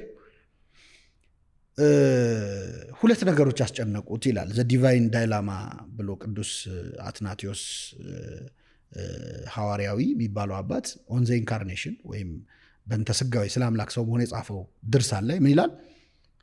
ዘ ዲቫይን ዳይላማ መጣ ማለት እግዚአብሔር አሁን ካጠፋችሁ ቀጣችኋለሁ ብሏል አይደል? ቀጣችኋለሁ ብሎ በቃ ብያለው ልቅጣቸው፣ እንደቀጣቸው በዛው ይቅሩ ይጥፉ እንዳይል አዘነል፣ አሳዘን። ምንም ቢሆን ፍጠረኝ ሳይለኝ ፈጥሬዋለሁና ብሎ አዘንለት ይላል። ፍጠረን ብለን አይደለም የተፈጠረው። ስለዚህ አዘነልን እንደ አባትነቱ እንደ ፈጣሪነቱ። ግን ደግሞ አይ በቃ አሳዝነውኛል ብሎ ደግሞ አረገዋለሁ ቀጣቸዋለሁ ያለውን ቅጣት ቢቶ አንደኛ እግዚአብሔር ቃሉን አጠፈ ይሆናል። ሁለተኛ ሰውም ከዛ በኋላ አይሰማውም። እግዚአብሔር የሆነ ነገር ካረክ እንዲያረጋለው ቢለው ያንንም ትቶልኛል ይህንንም ይተውልኛል ብሎ ከዚህ በኋላም አይታዘዝም ሰው። ስለዚህ ሁለት ነገሮች አስጨነቁት እግዚአብሔር። ፈጽሞ እንዳይምረን ፈታሄ አምላክ ነው፣ በፍርዱ አይደራደርም። ፈጽሞ እንዳይቀጣን ደግሞ መሐሪ አምላክ ነው። ሁለቱ ነገሮች ዘ ዲቫይን ዳይላማ መንታ መንገድ የተባሉት እነዚህ ናቸው። ስለዚህ እግዚአብሔር ሶስተኛ መንገድ ፈጠረ። ምን ፈጠረ? በሰው የፈረደውን ፍርድ ራሱ ላይ ያደረገው። እኔ ልቀጣ አለ ማለት ነው። የትኛውን ፍርድ ቤት ዳኛው እኔ ላይ ይፈረድ ብሎ አያውቅም። እግዚአብሔር ብቻ ነው ይህን ያደረገው። ስለዚህ እግዚአብሔር አንድያ ልጁን እስኪሰጥ ዓለሙን ወዷል የተባለውን ፍቅር ለማሳየት ምክንያት የሆነው በአዳም የፈረደውን ፍርድ በራሱ ላይ ለማድረግ ነው። በራሱ ላይ ለማድረግ ደግሞ አምላክ ሆኖ አይችልም። አምላክ ሆኖ መሞት አይችልም። የግድ ሰው መሆን አለበት። የግድ ሰው መሆን አለ። ሰው ካልሆነ ይህን መከራ ሊቀበል በእኛ ቦታ ሊሆን አይችልም። ስለዚህ እግዚአብሔር በቃሉ ማዳን እየቻለ ለምን ሰው ሆነ ይህ ሁሉ መከራ ተቀበለ ከተባለ በአዳም ላይ የፈረደውን ፍርድ በራሱ ላይ ለማድረግ። እጃችንን ወደ ጸበለስ ሰደን የለ ተቸነከረ። በዛ ወደ ጸበለስ በተሰደደው እጅ ማለት ነው። ወደ ጸበለስ በተራመዱት እግሮች ፈንታ በሚስማር ተቸነከረ። በእኛ ኃጢአት ምክንያት የበቀለ እሾህ ነበር። ምድር አንተ የተነሳ እሾህና አሜከላን ታበቅላለች ተብሏል። እሱን ደግሞ ዘውድ አድርጎ ደፋው። ስለዚህ ያደረግነውን ሁሉ ለመካስ ሲል ለመፈጸም ሲል የግድ ሰው መሆን ነበረበት። ያው ከክርስቶስ ትንሣኤ በፊት የተነሱ ሰዎች አሉ። ነገር ግን የክርስቶስ ትንሣኤ በኩረ ትንሣኤ ይባላል። ይህን እንዴት ይገለጻል? አዎ ትንሣኤ ክርስቶስ የትንሣኤያችን በኩር ወይም የትንሣኤያችን መጀመሪያ ይባላል። ልክ ነሽ። ግን ከሱ በፊት የተነሱ ሰዎች አሉ። ኤልያስ ከሞተ በኋላ በአጽሙ ያስነሳው ሰው አለ። ክርስቶስ እዚች ምድር ላይ ያለ ያስነሳቸው ሰዎች አሉ። ከሱ በኋላ የተነሱ ሐዋርያት ያስነሳቸው ሰዎች አሉ። ከዛ በፊት ግን የተነሱ ብዙ አሉ። የሚገርምሽ እነዚህ ሁሉ የተነሱ ሰዎች ግን የተነሱት ድጋሚ ሊሞቱ ነው በሙሉ። ለምሳሌ አልዓዛርን ጌታ አስነስቶታል። አልዓዛር ውጣ አለው፣ ከነ መግነዙ ወጣ ይላል። ከነ መግነዙ የወጣው መግነዙ ድጋሚ ይፈለጋል። ሞቷል አልዓዛር። ቆጵሮስ የምትባል ሀገር፣ ሳይፕረስ የምትባል ሀገር ኖሮ አገልግሎ አስተምሮ በዛ አባት ሆኖ ሞቷል መጨረሻ ላይ። ስለዚህ አልዓዛር ተነሳ እንጂ መልሶ አይሞትም አልተባለም። ክርስቶስ የተነሳው ላይሞት የተነሳ ከክርስቶስ በፊት የለም። ላይሞት የተነሳ ከክርስቶስ በፊት የለም እና በዛ ምክንያት የትንሣኤያችን በኩር የትንሣኤያችን መጀመሪያ ይባላል። እኛ ክርስቶስ የተነሳውን ትንሣኤ መች እንደምነሳ ታውቂያለሽ? ዳግም ሊፈርድ ሲመጣ። ከዛ በፊት የሆኑ ሰዎች ለምሳሌ ጌታ የሞተ ቀን አስነስቷል። በጣም የሚገርመው ከሁሉም ማለት ነው። ቅዱስ ኤፍሬም ሶርያዊ ምን ይላል? የጠፋ ሻማ ሌላውን ይለኩሳሉ ይላል። ይለኩሳል? የጠፋ ሻማ አይለኩስም አይደል? እሱ ሞቶ እንዴት ያስነሳል? ይህን ስለ ኤልሳ የተባለው ነቢይ ሞቶ እያለ ሙት አስነሳ። ሬሳው ላይ ሰዎች ወርውረው አደጋ ጣዮች ሲመጡባቸው ሬሳ ሊቀብሩ ሲሄዱ መቃብር ቦታ ነው። ከዛ አደጋ ጣዮች ሲመጡባቸው የኤልሳዕን የያዙትን ሬሳ ወረወሩት። እድለኛ ነበር። ሬሳው የወደቀው ምን ላይ ነው? የኤልሳዕ የሚባል ነቢይ መቃብር ላይ ነው። የቅዱሳን አጽም ተአምር እንደሚሰራ የሚያሳየው አንዱ እሱ ነው። ወዲያው ያሰውዬ አፈፍ ብሎ ተነሳ። እንዴት ሞቶ ሙት ሊያስነሳ ይችላል ይልና ቅዱስ ኤፍሬም ሶርያዊ ይሄ ስለ ኤልሳዕ ሳይሆን ስለ ክርስቶስ የተነገረ ትንቢት ነው። ሞቶ ማስነሳት የሚችል ክርስቶስ ብቻ እና ክርስቶስ ሞቶ አስነስቷል። በሞቱ እነዛ ሰዎች ተነስተው መጡ፣ መሰከሩ፣ ስለ ጌታ መነሳት አምላክነት ተናገሩ። ቆይተው ግን ሞቱ። የተነሱ ሁሉ ሞተዋል። ክርስቶስ ግን የተነሳው ላይሞት ነው። ትንሣኤ ዘጉባኤ ላይ የምንነሳው በኋላ የምናየውን ትንሣኤ ቀድሞ አሳየን ማለት ነው። ጌታችን መድኃኒታችን ኢየሱስ ክርስቶስ ሲሰቀል አይሁዶች ልብሱን ገፈውት ነበረ።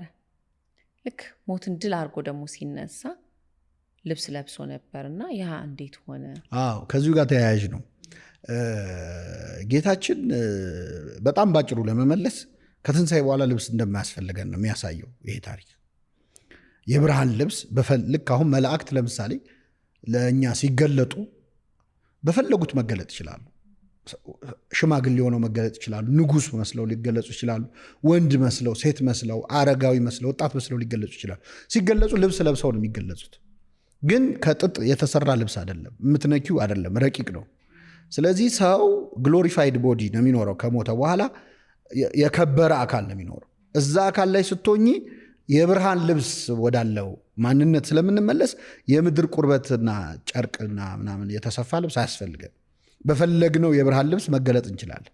እና ክርስቶስ ያሳየን በኩረ ትንሣኤያችን ክርስቶስ በትንሣኤ ምን እንደምንመስል ነው። ልብሱን ጥሎ የወጣው አንደኛ ድጋሚ ላይ ሞት ነው፣ መግነዙን ድጋሚ አይፈልገውም። ሁለተኛ ሌላ ልብስም አያስፈልገውም ለማለት ነው። የክርስቶስ መነሳት ያለው መልእክትስ ምንድን ነው? የጌታችን መነሳት ብዙ ነው መልእክቱ። ከነገር ሃይማኖት አንጻር ካየ ነው የእኛን ትንሣኤ የሚያረጋግጥ። አሁን አምላካችን ሞቶ ቢቀር ኖሮ እኛ እንነሳለን ብለን ተስፋ ለማድረግ እንቸገራለን። እሱ ራሱን ካላስነሳ እኛን እንዴት ያስነሳናል ያሰኝ ነበር። ክርስቶስ ግን ተነስቷል። ለመነሳቱ ብዙዎች ምስክር ሆነዋል። በሺ የሚቆጠሩ ሰዎች አይተውታል። በአደባባይ ታይቷል፣ ተገልጧል። እና የእሱ ትንሣኤ የእኛን ትንሣኤ ማረጋገጫ ሆኖ ይታያል። ከዛ ውጪ ከመንፈሳዊ ሕይወት አንጻር ግን የሁላችን ሕይወት ውስጥ የሆነ የመስቀል ቀን አለ፣ መከራ የምንቀበልበት ቀን አለ። ሁሉም ሰው የሚሸከመው መከራ አለ። የሚገርምሽ ጌታችን የተሰቀለ ቀን አንድ ስምዖን የሚባል ሰውዬ ከሊቢያ ቀሬና ከምትባል ከተማ ለንግድ ስራ ይሄዳል ወደ ኢየሩሳሌም። ከዛ ሄዶ ጉዳዩን ጨርሶ ከከተማ ሲወጣ ጌታ እንግዲህ ከኢየሩሳሌም ከተማ ውጭ ነው የተሰቀለው። አሁን ያለችው ኢየሩሳሌም አይደለም፣ ዘኦልድ ኢየሩሳሌም ከከተማ ውጭ ላይ ነው ቀራኒው። እና አውጥተው ሰቀሉ ስለሚና መንገድ ላይ ሲያይ ተሸክሞ እየሄደ መስቀል ሲረግጡት ሲያይ አዝኖ ቆሞ ሲያይ ና ተሸከምና አግዘው አሉት። ከዛ ስምዖን እሺ ብሎ መስቀሉን ተሸከመ። ከ14ቱ ምዕራፎች አንድ ምዕራፍ ነው ጌታን ያገዘው። የሰው ልጅ የጌታን መከራ ጣዕም እንዲቀምሰው ነው። እሱ 13 ምዕራፍ ነው የተሸከመው፣ እኛ አንድ ምዕራፍ ነው። በሕይወት ዘመናችን ጌታ ከተቀበለው መከራ አንድ 14ኛው ነው ሊደርስብን የሚችለው በሕይወታችን። ክርስቶስ ካየው ጋር ሲነጻጸር ምንም እኮ የመረረን ሊሆን ይችላል፣ መከራ አይተን ሊሆን ይችላል። ግን አንድ 14ኛዋን ያችን አንዷን መስቀል ነው እንሸከሙ፣ አንድ ምዕራፏን ከሱ መከራ አንጻር ማለት ነው። ስለዚህ በሕይወታችን መከራ አለብን። መከራውን በትዕግስት እስከታገስነው ድረስ ደግሞ መከራው የሚያመጣው ሞት ቢኖርም ትንሣኤ አለ። ተቀብሮ መቅረት የለም እና ጌታ ከተዘጋ መቃብር የወጣበት ነው። ይህ ማለት እኛ አሁን እኔ መች ተቀበርኩ ልንል እንችላለን። አሁን ይህንን ቪዲዮ የሚሰማ የተዘጋበት ሰው አለ፣ የተዘጋ ቤት ውስጥ ያለ ሰው አለ። ማለት መውጫው ግራ የገባው ምን እንደሚያደርገው ግራ የገባው ሰዎች ደግሞ ተስፋ የቆረጡበት በቃ ከዚህ በኋላ ይቤዠናል ብለን ተስፋ አድርገን ነበር ብለዋል የኤማውስ መንገደኞች። በቃ እኛ ያድነናል ብለን ነበር፣ ይኸው ከሞተ 3ኛ ቀን ሊሆን ነው ብለው ተስፋ እንደቆረጡት ከኛ ባህል ሰው ተስፋ የቆረጠበት ከዚህ በኋላ አይጠቅምም ብሎ የረሳው ሰው ይኖራል። እና ግን ከተዘጋ ቤት መውጣት ይቻላል። የትንሣኤ ትልቁ መልእክት ተዘጋብኝ የሚሉ ሰዎች ሁሉ መውጣት ትችላለህ፣ ወጥተህ መነሳት ትችላለህ። መነሳት ብቻ አይደለም ማድረግ ሁሉ ትችላለህ። ከፍ ከፍ ብለህ መታየት ትችላለህ፣ በክብር መቀመጥ ትችላለህ የሚል ለእያንዳንዱ ሰው ተስፋ የሚሰጥ ነው የትንሣኤ መልእክት። አንድ ልጨምርልሽ፣ ትንሣኤ በጣም የንስሐ በዓልም ነው። የሚገርምሽ የንስሐ በዓል ነው። ምንድን ነው?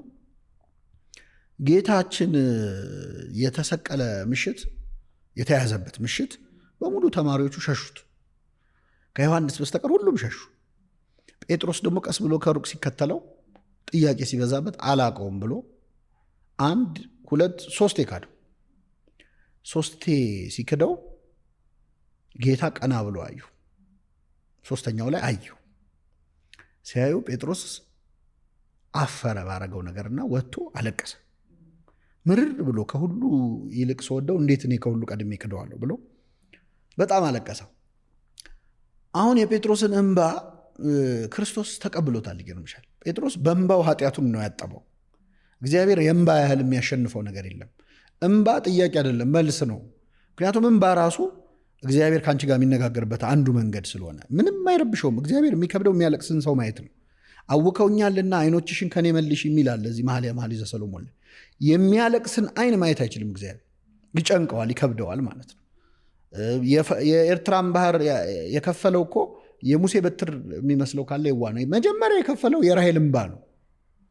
ሲረጭ እግዚአብሔር ዙፋኑ ድረስ ደረሰ። እንግዲህ አስቢው እና ራሔል ረጭታ እስራኤልን ነፃ ወጣች። እንግዲህ የራሔል እንባ ሰማይ ከደረሰ የድንግል ማርያም እንባም እንደሚደርስ አስቢው እና ይሰራል። እንባ ነው ውጤት ያመጣል። እና አለቀሰ፣ ወጥቶ ጴጥሮስ አለቀሰ።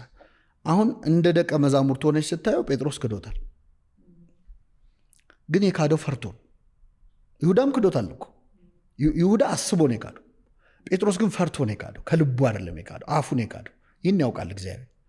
እንደ ማረው የሚያሳይ 2 ነገር ልንገርሽ። አንደኛ ሴቶች፣ ቅድም እንዳነሳሽው ሴቶች አይደሉ ትንሣኤውን ያዩት? ጌታ ምን አለ? ሂዱና ለደቀ መዛሙርቴ ለጴጥሮስም ጌታ ተነስቷል ብላችሁ ንገሩልኛል። በስም ጠርቶ ማለት ነው። ለጴጥሮስም እንግዲህ አስቢ፣ በመከራ ቀን እኮ ክዶታል፣ 3 ክዶታል እና ጥሩልኝ ብሎ ጠራው። ሁለተኛ ብቻውን አገኘው ደግሞ ጴጥሮስን ጌታ እሳት ዳር ቁጭ ብሎ አገኘው እና ከሁሉ ይልቅ ወድሃለሁ፣ ሌሎች ቢክዱ አልክድሁም ብሎ ፎክሮ የለም የዮና ልጅ ስምዖን ሆይ ትወደኛለህ ብሎ ጠየቀው ድጋሚ ማለት ነው። እና የሚገርምሽ ጴጥሮስ እወድሃለሁ ማለት ፈራ።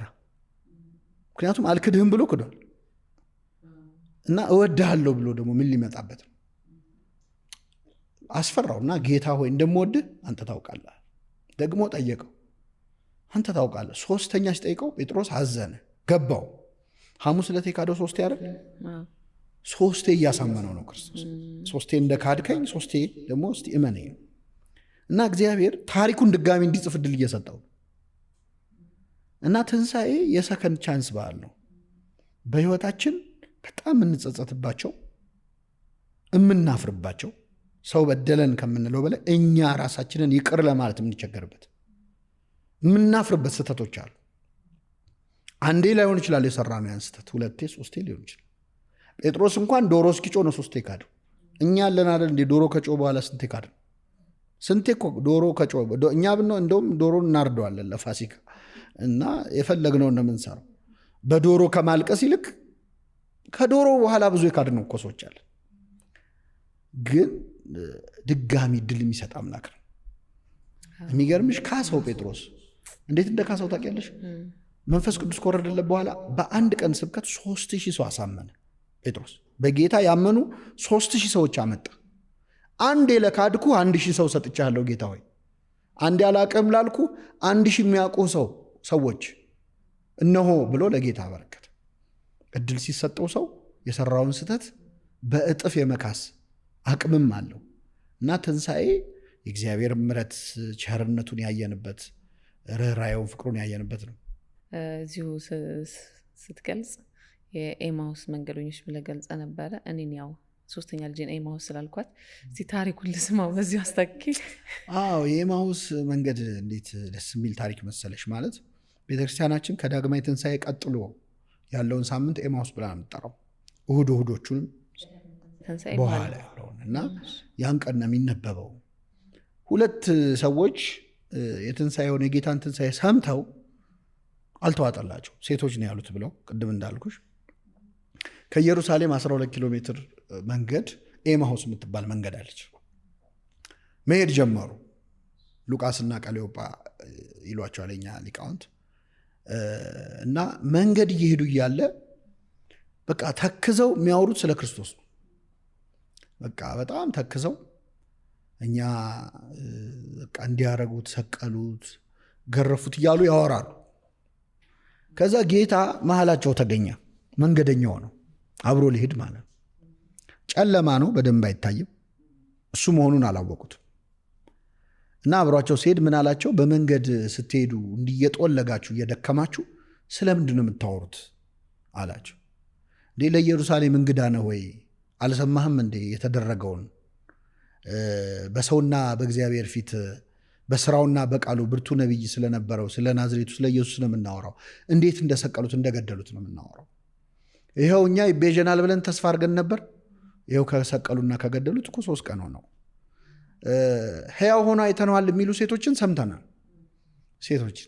ሰምተናል አሉት። ከዛ ጌታ ስለሱ የተነገሩትን ከኦሪት ጀምሮ እንግዲህ ሁሉም የመጽሐፍ ቅዱስ ታሪክ የሚያወራው ስለ ክርስቶስ ነው። ከአዳም ጀምረሽ የሁሉም ታሪክ ስለ ጌታ ያወራል። ስለዚህ ስለሱ በሙሴ መጽሐፍት የተነገሩትን ይተረጉምላቸው ጀመርና ጸጥ ብለው እየሰሙ እየተማሩ ደረሱ ኤማሁስ ማለት። እዛ ሲደርሱ በጣም መሽቷል እና ማታ ነውና ከኛ ጋር ደር አሉት። ከኛ ጋር ደርስ ሲሉት እሺ ብሎ አብሯቸው ገባና ምግብ ቀረበ፣ ጸለየ፣ ባርኮ ቆርሶ ሰጣቸው። ቆርሶ ሲሰጣቸው አይናቸው ተከፈተ። እሱ መሆኑን አወቁ ማለት ነው። ያኔ ተሰወራቸው። ቆርሶም ሰጣቸው፣ አይናቸው ተከፈተ ይላል። አይናቸው ሲከፈት በመንገድ ሲያናግረን መጽሐፍትን ሲተረጉምልን ልባችን ሲቃጠል አልነበር ወይ? ለካ እሱ ሆኖ ነው አሉ። ስለዚህ አናድርም እዚህ ብለው ተመለሱ ወደ ኢየሩሳሌም በማታ ሊናገሩ፣ ኧረ ተነስቷል ሊሉ ማለት ነው። እና ኤማሁስ ማለት ተስፋ ቆርጠሽ ከሄድሽበት መንገድ እግዚአብሔር የሚመልስሽ ቦታ ማለት ነው። በነገራችን ላይ ሁሉም ሰው ኤማሁስ አለው። አንዳንዴ ሰው በእግዚአብሔር ተስፋ ቆርጦ ከዚህ በኋላ ምን ያደርግልኛል ብሎ ጥሎ መሄድበት ጊዜ አለ። የመሸበት ሰዓት ማለት ነው። ከኢየሩሳሌም መራቅ ማለት ከእግዚአብሔር ከቤተ ክርስቲያን ከመንፈሳዊ ነገር ተስፋ ቆርጠሽ ስትርቂ ማለት ነው። ከዛ ኤማሁስ ስትደርሺ ይከተለናል እግዚአብሔር ማለት ከሱ ተስፋ ቆርጠን ስንሄድም አብሮን ይሄዳል እኮ አብሮን ይሄዳል። ከዛ የገባበት ቤት መሽቷልና አብረህ እንደር አሉት ይላል። ይሄ ደግሞ ምንድን ነው? ሰው ይመሽበታል በሕይወቱ። እግዚአብሔር አብሮት ካደረ ግን ወዲያው ይነጋል ነው እና ድጋሚ መንገድ ይመለሳል። ይሁዳ ኢየሱስ ክርስቶስን አሳልፎ ባይሸጠው ኖሮ ጌታችን መድኃኒታችን ኢየሱስ ክርስቶስ ለስቅለት ይበቃ ነበር ወይ? ይሰቀል ነበር ወይ? ይሰቀል ነበር ባጭሩ። በጣም ብዙ ሰው የሚመስለው ነገር ነው። ኮመን ሚስቴክ ነው። ይህን ለመረዳት እኔ ይሁዳን ሳስብ የእሳት ራት የሚባል እንትን ታውቂያለሽ? የሆነች በራሪ ነፍሳት የእሳት ራት ዙሪያውን ዘላ የምትገባ ማለት ነው እሳት ውስጥ። ይሁዳ ማለት የእሳት ራት ነው። ምን ማለት ነው? ረቡዕ ዕለት አይሁድ ተሰብስበው ሸንጎ አደረጉ። ሲናድሪን የሚባለው ሁሌ ዓርብ ረቡዕ የምንጾመው የነሱ ሸንጎ የወሰኑበትን ነው። ምክረ አይሁድ ይባል። ያን ቀን ተሰብስበው ይህንን የናዝሬቱን ኢየሱስ መስቀልና መግደል አለብን። ለመግደል ደግሞ ጥሩ ሳምንት አሁን ነው። ከዚህ ሳምንት ካለፈ በኋላ ማሰቀል አንችልም። ለምን መሰለሽ የማይችሉት? ያቺ ሳምንት የፋሲካ በዓል ሳምንት ነች። የፋሲካ በዓል ሳምንት ሲሆን በየሀገሩ ሁሉ የተበተኑ እስራኤላውያን በዓል ሊያከብሩ ይመጣሉ። ወደ 500,000 ሰው ይሞላዋል አገሩ። ስለዚህ ያ ሳምንት በጣም ፓወራቸው የሚጨምርበት ነው። እንግዲህ ዛኔ በቅኝ ግዛት ስር ነው ያሉት፣ በሮማውያን በሮም ኢምፓየር ስር ነው ያሉት። ጲላጦስ ነው ገዢያቸው፣ የይሁዳ ገዢ። ስለዚህ ሌላ ቀን እገሌን ስቀልልን ቢሉት እነሱን ሊሰቅላቸው ይችላል፣ ሊያስራቸውም ይችላል። ምንም አያመጡ። አሁን ግን ቁጥራቸው ይጨምራል። ቁጥራቸው ሲጨምር ይህን ሰሞን ነው የሆነ ነገር የሚጠይቁት። ራሱ እንዲደረግልን ሲሉ አመፅ እንዳይነሳ ፈርቶ የሆነ ነገር ይወስናል። አሁን ጲላጦስ መስቀል ሳይፈልግ ጌታን በግድ ለመስቀል ሲጨነቅ ምናምን ታያለሽ አይደል? ለምን? ያ ሳምንት ሪስክ ነው ለሱ። ሞብ ሊያስነሳበት ይችላል። ኮንትሮል ያደርጋል። 500,000 ናቸው የእሱን ወታደሮች አውት ነምበር ማድረግ ይችላሉ፣ ዝም ብለው ግር ብለው ቢሄዱበት ማለት ነው። ስለዚህ ተለማምጦ ተጨንቆ እንዳሁኑ ዘመናዊ መሳሪያ ያለበት መተኮስ የሚቻልበት አይደለም። ስለዚህ ያንን ሁሉ ህዝብ ማኔጅ ማድረግ ስለማይቻል ተለማምጦ የፈለጉትን እስረኛ ይለቅላቸዋል። ያቺ ሳምንት በቃ እንትን ሃፒ አወር ነው የሚባል ለእነሱ በቃ ፕራይም ታይም ነች፣ በጣም ቆንጆ ጊዜ። ስለዚህ ተሰበሰቡና ይሄ ሳምንት ካለፈ አንችልም እሱም ማሰቀል። እኛ ደግሞ የምንፈልገው እንዲሞት አይደለም እንዲሰቀል ነው። አይሁድ ክርስቶስ እንዲሞት አይደለም የሚፈልጉት። ተሰቅሎ የተሰቀለ በእንጨት የተሰቀለ የተረገመ ነው የሚል ቃል አለ። የተረገመ ነው ለማለት እንዲያመቻቸው ነው። ክርስቶስ ግን የተረገመ ሆኖ ከእርግማን ዋጀን ነው የሚለው ቅዱስ ጳውሎስ። ስለዚህ ያችን ቀን ስለሚፈልጓት ረቡዕ ዕለት ወሰኑ።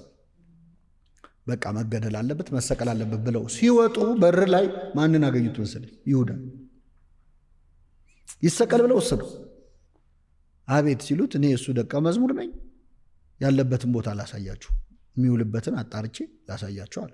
ሰላይ ተገኘ ማለት ነው፣ ፋሲሊቴት የሚያደርግ። እሺ ብለው ስንት ትሰጡኛላችሁ? 30 ብር ተስማሙ። ይሁዳ ሄደ ወደ ጌታ። ከዛ ጌታ ምስጢረ ቁርባን እስኪፈጽም ድረስ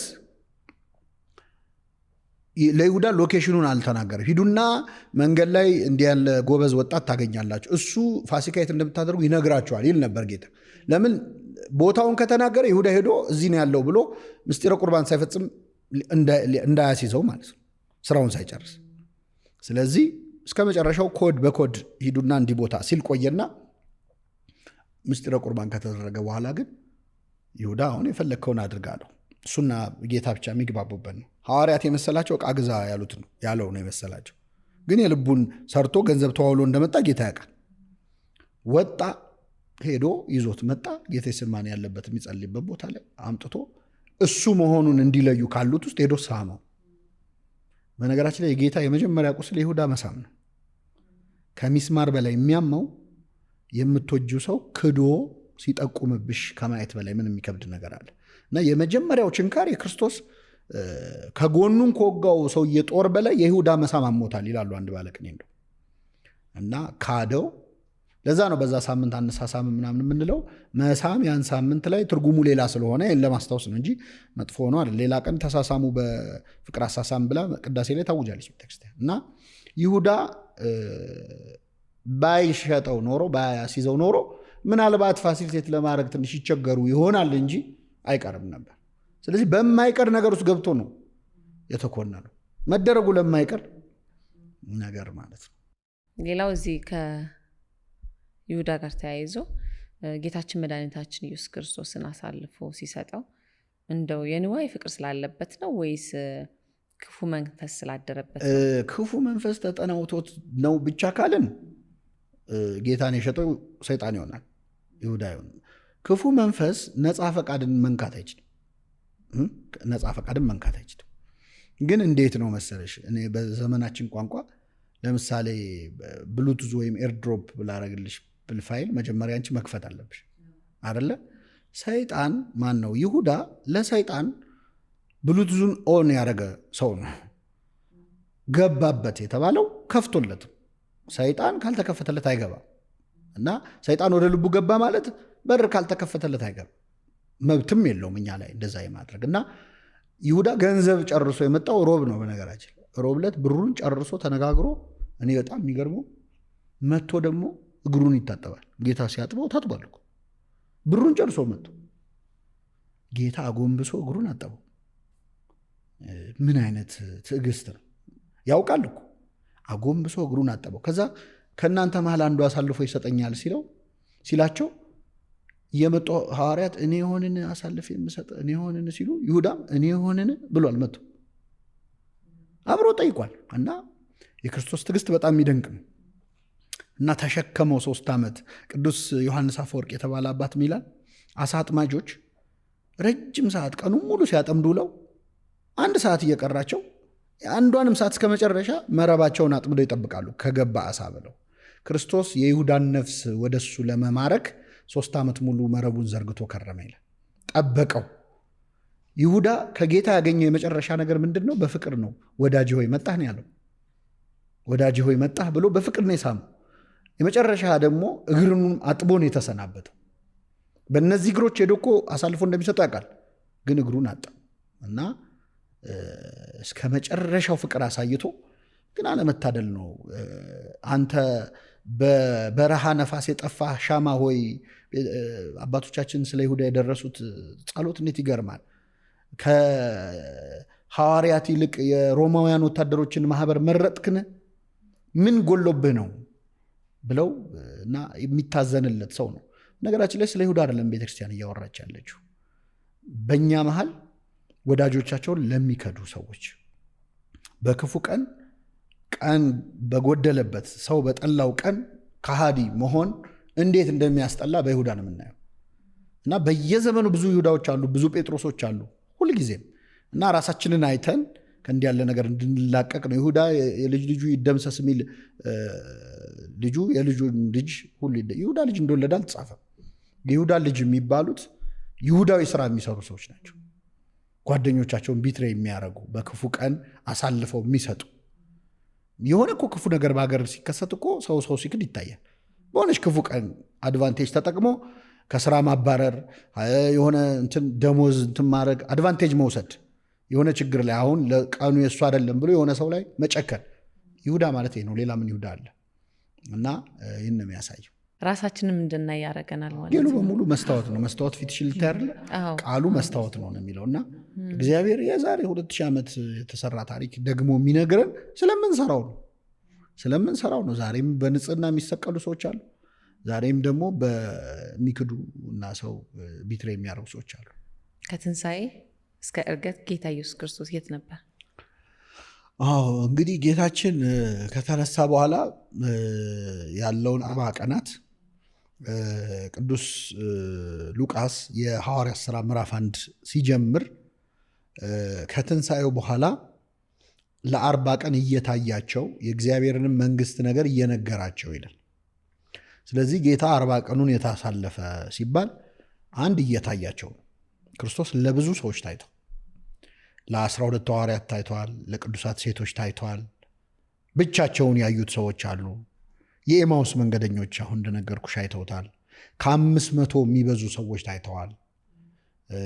አሁንም ድረስ በሕይወት አሉ ይላል ቅዱስ ጳውሎስ የቆሮንቶስ መልእክቱ ላይ ማስረጃ አድርጎ የትንሣኤው አሁንም አልሞቱም ያዩት ሰዎች አሁንም በሕይወት አሉ እያለ እዛ ዘመን ስለነበሩ ለትንሣኤው ምስክር እንዲሆን ታይቷል። ሐዋርያትን ደግሞ በሆነ ሰዓት ነበር የሚገለጽላቸው። በዚህ ጊዜ ጌታችን የቤተ ክርስቲያንን ስርዓት ሰርቷል። ክርስቶስ ምድር ላይ ያለ ከመሞቱ በፊት ከመሰቀሉና ከመሞቱ በፊት ያስተማረው ትምህርት ወንጌል ተብሎ ይጠራል። ወንጌል። ከትንሣኤው በኋላ ያስተማረው ትምህርት ደግሞ ኪዳን ተብሎ ይጠራል። ኪዳን ዘነገሮሙ እግዚእነ ለሐዋርያትዩ ንጹሐን። ጠዋት ኪዳን ሲደርስ ኪዳን ዘነገሮሙ እግዚእነ ለሐዋርያትዩ ንጹሐን፣ ጌታችን ለንጹሐን ሐዋርያቱ የነገራቸው ኪዳን እምቅድመ ዕርገቱ ውስተ ሰማያት ወእምድኅረ ትንሣኤሁ እሙታን፣ ከሙታን ከመነሳቱ በኋላ ወደ ሰማይ ከማድረጉ በፊት የነገራቸው ኪዳን ነው የሚለው። ስለዚህ በዚህ ጊዜ ያስተማረው ቴስታመንት ኦፍ ዘ ሎርድ ተብሎ የሚጠራው በሌሎችም ስነ ጽሁፎች ቅዱስ ሂፖለተስ ኦፍ ሮም ወይም አቡሊዲስ ምንለው እኛ እሱ የተረጎመው ከቀደምት አባቶች ተቀብሎ ኪዳን አለ፣ ጸሎት አለ። ጠዋት የምናደርሰው ቅዱስ ተብሎ በጣም ድንቅ ጸሎት፣ አጭር ግን በጣም የከበረ ጸሎት አለ። ከጌታ የተማር ነው። እሱን ያስተማረው በዚህ ጊዜ ነው። ስርዓተ ቤተክርስቲያን የሰራው በዚህ ጊዜ ነው። እንዴት ቤተክርስቲያን መቀጠል እንዳለባት ለሐዋርያት ያስተማረበት፣ የእግዚአብሔርን መንግስት ነገር እየነገራቸው ያለው ስለ መንግስት ስመት አይደለም። የእግዚአብሔር መንግስት በምድር ላይ ቤተክርስቲያን ነች። ስለዚህ የቤተክርስቲያን ስርዓት እንዴት መሆን እንዳለበት ቅዱስ ያሬድ ፈጽሞ ስርዓተ አርቲኦ ሃይማኖተ አርገ ሀበ አቡሁ፣ ስርዓትን ሰርቶ ፈጽሞ ሃይማኖትን አቅንቶ፣ እምነትን ማለት ነው አቅንቶ ወደ አባቱ አረገ ብሎ ቅዱስ ያሬድ ዘምሮታል። ስለዚህ ይህ ወቅት ማለት ጌታችን በምድር ላይ ለ40 ቀናት እያስተማረ እየታየ ለሐዋርያቱ ዋነኛ ስራው መገለጥና ከዛ ውጭ ደግሞ መታየት፣ ማስተማር፣ ስርዓተ ቤተክርስቲያንን መስራት ነው። ተነስቶ ወዲያው ቢያደርግ ኖሮ ትንሣኤውም ጥርጣሬ ውስጥ ይገባ ነበር። ማለት ከሞት ተነስቶ ወዲያው ወደ ሰማይ ቢያርግ ሲያደርግ ያዩት ሰዎች ብቻ ናቸው ትንሣኤውን የሚያምኑት። አሁን ግን በብዙ ቦታ ታይቶ መነሳቱን በምድር ላይ መቆየቱን አሳይቷል። ቅድም ትንሣኤ ለእኛ ህይወት ትምህርት ነው አላልኩሽም? መከራ በህይወታችን አለ፣ ሞት አለ፣ ደግሞ መነሳትም አለ። ተነስተን መነሳታችንን የሚያሳይ ነገር ማድረግም አለብን። ግን አድርገን ደግሞ ምድር ላይ መቅረት የለብንም። ከ40 ቀን በኋላ ቢቆይ ኖሮ ምድር ላይ 2 ዓመት ጌታ ድጋሚ ቢቆይ ኖሮ መሞቱም ጥርጣሬ ውስጥ ይገባል። ስለዚህ ቶሎ ማድረግ ያስፈልጋል። ይሄ ማለት በንስሐ ሰው ከኃጢአት ከተነሳ በኋላ ከመከራ ህይወት ከተነሳ በኋላ ቶሎ ማድረግ ማለት ቶሎ ወደ ከፍታ መሄድ አለበት። ሁላችንም በነገራችን ላይ እሱ ሄደውን የምንሄደው እንሞታለን፣ እንነሳለን። እሱ በአባቱ ቀኝ ተቀመጠ፣ በአምላካዊ ክብር ነው። እኛ ደግሞ ከእሱ ቀኝ እንቆማለን። በመጨረሻ ላይ ዓላማችን በቀኙ እንዲያቆመን ነው።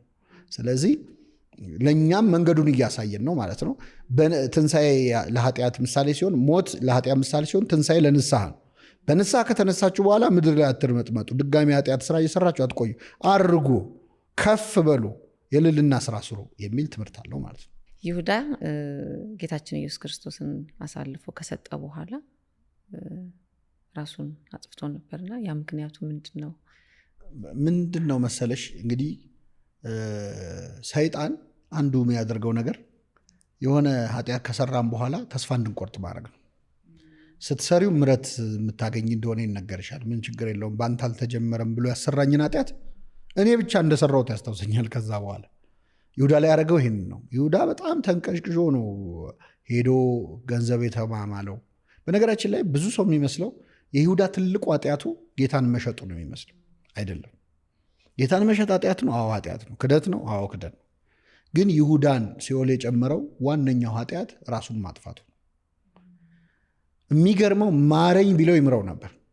ማረኝ ቢለው እንደው እዛው አሳልፎ ሸጦት ከዛ ሲጨንቀው መጥቶ ቢያለቅስ ጴጥሮስን የተቀበለ ጌታ እሱን የማይቀበልበት ምንም ምክንያት የለም። እንኳን ለይሁዳ እግዚአብሔር ለሰይጣን የንስሐ በር አልዘጋም።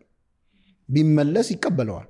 ሰይጣን ነው እንጂ ምህረት ያልጠየቀው እንጂ እግዚአብሔር መሐሪ ነው። ምህረቱ ለማንም ነው። እና ይሁዳ ትልቁ ኃጢአቱ እግዚአብሔር ይቅር አይለኝም ብሎ ማሰቡ፣ አይምሮውን በተስፋ መቁረጥ ራሱን እስከ መግደል መወሰኑ ነው። እና ገንዘቡንም አልተጠቀምበትም። በነገራችን 30 ብሯን አምጥቶ ወረወረው፣ በተነው። እና ጸሐፍት ፈሪሳውያን ምን አሉ? አይ እኛ የደም ገንዘብ አንፈልግም አሉ። በጣም ይገርምሻል እኮ እነሱ እኮ ናቸው ከፍለው ጌታን ያሰቀሉት። እና ምንድነው የመጣልኝ በአብነት ትምህርት ቤት አንድ አባት ሲናገሩ የሰማሁት ምሳሌ አለ።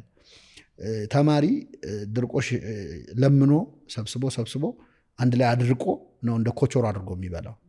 እና በፍስግ ወቅትም የተለመነ አለ፣ በጾም ወቅትም የተለመነ አለ፣ ይቀላቀላል። ከዛ እየበሉ እያለ ድርቆሹ መሃል ስጋ ያገኛሉ። ጾም ከሆነ ይተፉታል። አይ ስጋው ይቅርና ብለው የቀረውን ኮቾሮ ግን ይበላሉ። አይሁድ ሸጠውት ጌታን፣ ብሩን ግን ማለት ያቺ የተገኘችዋን ስጋ እንደመጥፋት ማለት ነው። እንደዛ ነው ያደረጉት። ዋናውን ኃጢአት ሰርተው አስገድለውት የደም ገንዘብ ይላሉ። ደሙን ያፈሰሱት እኮ እነሱ ናቸው። እና ከዛ በኋላ ተስፋ ቆረጠ ማለት ነው። ተስፋ ቆረጠ። ስላሟሟቱ ሐዋርያት ሥራ ላይ እና የማቴዎስ ወንጌል ላይ ያለው ሁለት የተለያየ ነገር ነው።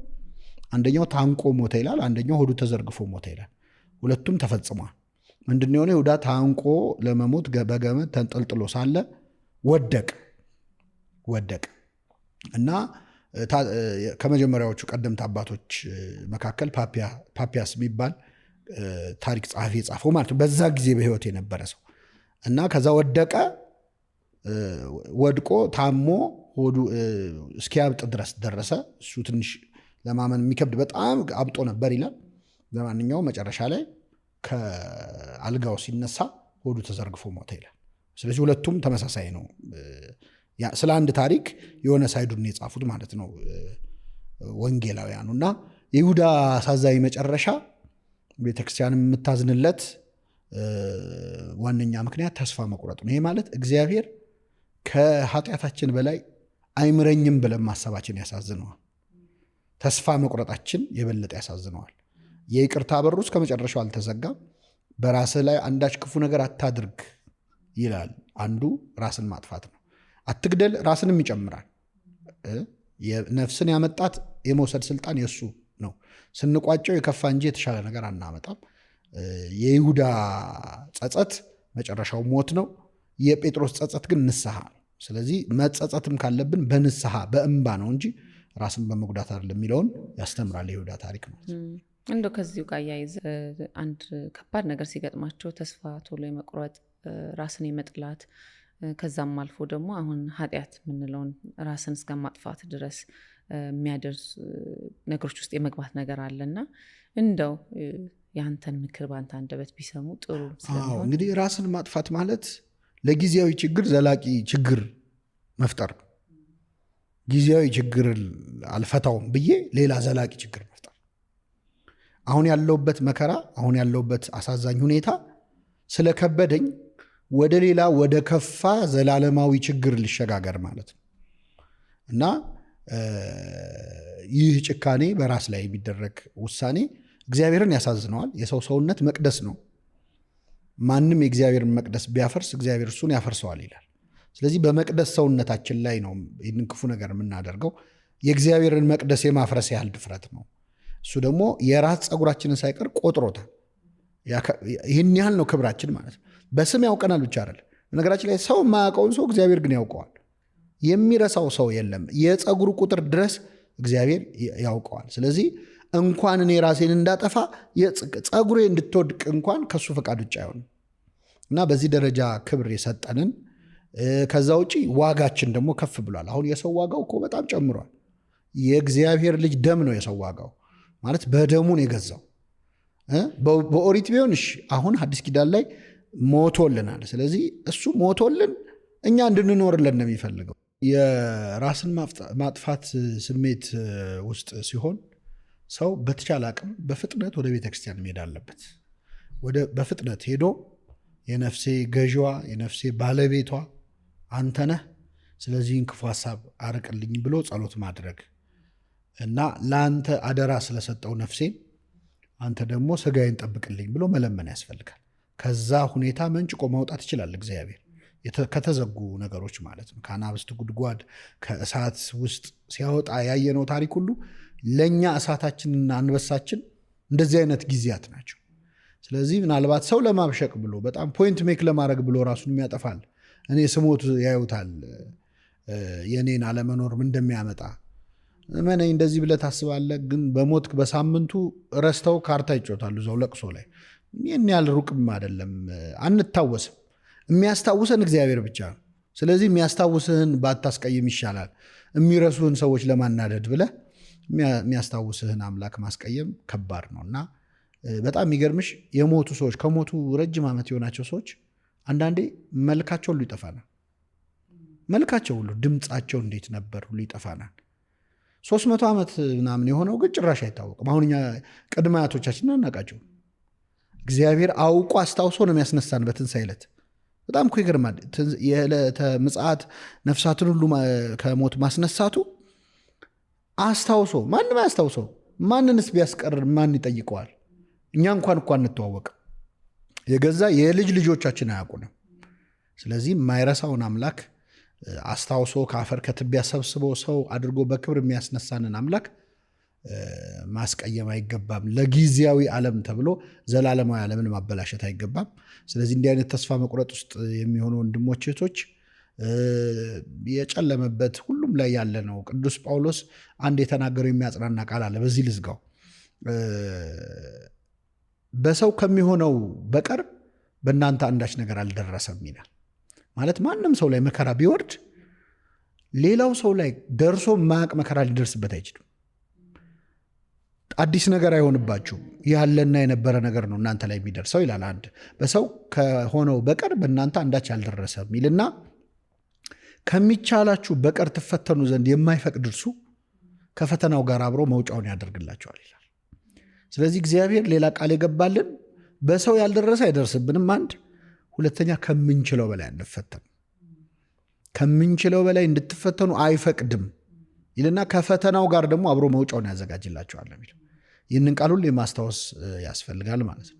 ሌላው ዲያቆን ሄኖክ የአላፋት ዝማሬ እኔም ነበርኩኝ ሰው አይቼዋለሁ። እንዴት የተዋበ ያማረ መንፈስን በጣም የሚያድስ መንፈሳዊ ህይወትን በደንብ ያየውበት ዝግጅት ነበርና ያንን ዝማሬ እንዴት ልታዘጋጀው ቻልክ? ምክንያትስ ምንድነው?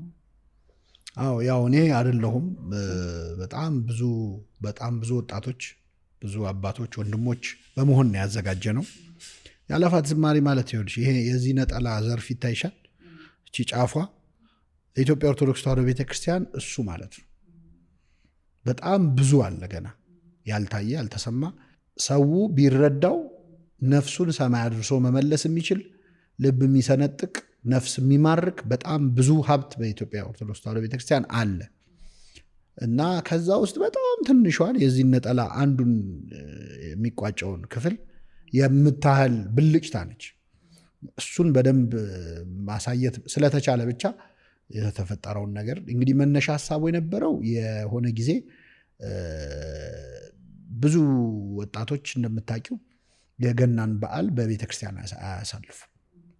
በስካር በብጥብጥ ብዙ መኪና አደጋ ይደርሳል።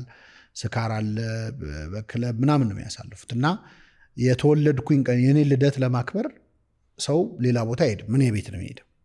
ስለዚህ ልደቱ መከበር ያለበት በባለ ልደቱ ቤት ስለሆነ ወደ ተወለደው የአይሁድ ንጉሥ አድራሻ ለመጠቆም ታስቦ የነበረ ነው። የእግዚአብሔርን ፈቃድ እና የብፁዓን አባቶች ሊቃነ ጳጳሳት ቡራኬና ጸሎት ተደርጎበት ነበር የተጀመረው። የጸሎት ዑደት ነበረው። አላፋት ሳይጀመር በፊት ምህላ ጸሎት ይደረግ ነበር። ልክ እንደ ሰባ ሰገል የተጓዙትን ጉዞ አይነት የሚመስል ማለት። ስለዚህ ያ ሁሉ ጸሎት ያ ሁሉ ምህላ ፍሬ አፍርቶ በመጨረሻ ያው በአማረ ሁኔታ ተካሄደ። የሁለተኛው ደግሞ ካለፈው በቁጥርም በህዝብ ብዛትም በዝማሬም እንግዲህ አንቺም ተገኝተሽ እንዳየሽው አይነት ሆኗል። እግዚአብሔር ቢፈቅድና ብንኖርም በሚመጣው ዓመት ደግሞ አላፋት ዝማሬ ሌላ አመርታ ጨምሮ የ2018 የአላፋት ዝማሬ የቪአይፒ እንግዶች ቆራቢያን እንዲሆኑ ሐሳብ አለን። ብዙ ምዕመናን ስጋውን ደግሞ እንዲቀበሉ መቀበል የሚችሉ ሰዎች ተዘጋጅተው ያሉ፣ የሌሉትም ደግሞ የንስሐ ትምህርት እንዲያገኙ ቀድሞ እየተሰራ ያለ ስራ አለ። በጃን መጥምቁ ዮሐንስ የሚባል በኢትዮጵያ ጃንደረባ ትውልድ ውስጥ ያለ ክፍል ይህን እየሰራ ነው። አያይዞ ብዙ ጥሩ ስራዎች እየሰሩ ነው። የቅዳሴ ተሰጦ ትምህርት አሁን ይጀመራል በዩቲዩብ።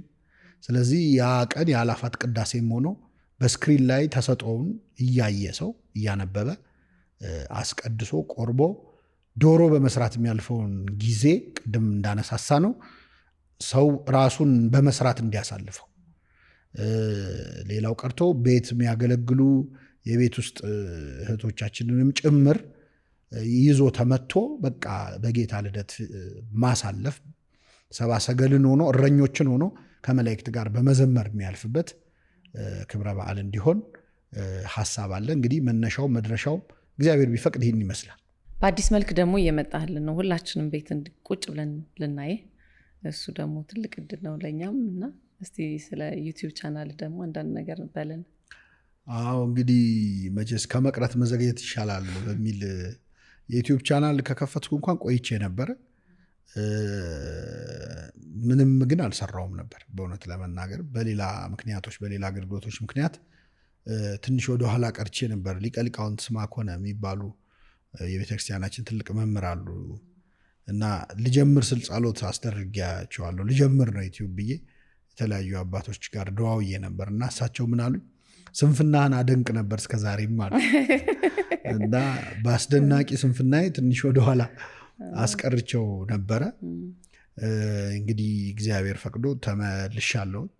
በየሳምንቱ አርብ ከምሽቱ 2 ሰዓት ሁልጊዜ እግዚአብሔር ቢፈቅድ የሄኖክ ኃይሌ ኦፊሻል ቻናል ሚል የዩቲዩብ ቻናል ላይ ትምህርት ለመስጠት ጉባኤ ለማድረግ ሐሳብ አለ። ያው በዛ ሰዓት መገኘት ለማይችልም ሰው እዛው ተቀምጦ ስለሚቆየው በኋላ በቶ ሊያየው ይችላል።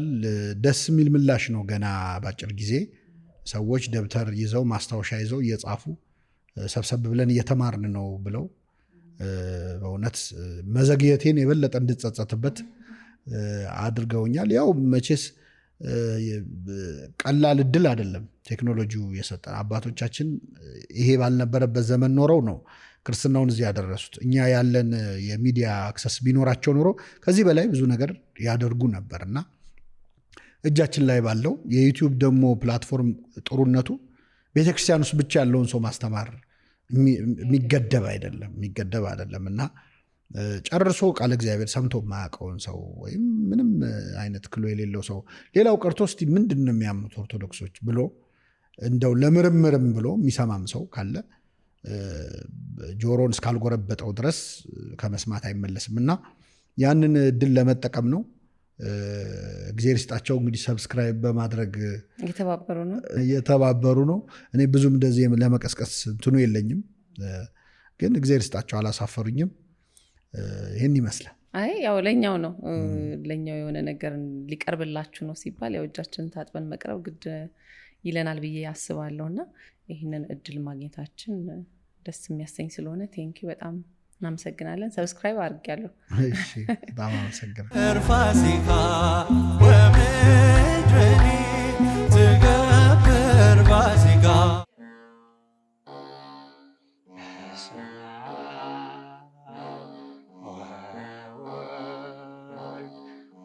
መንፈስ ቅዱስ አሐዱ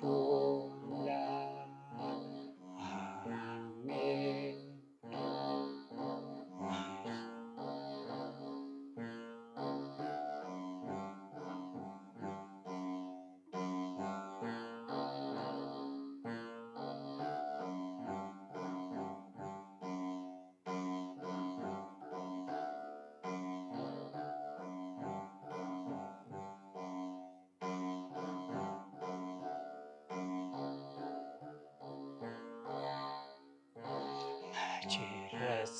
ይረሳል የዋለልን ውለታ ቸርነቱ እጹብ ፍቅሩ የጌታ የታተመው በልባችን ጽላት ሞትን ገድሎ የሰጠን ሕይወት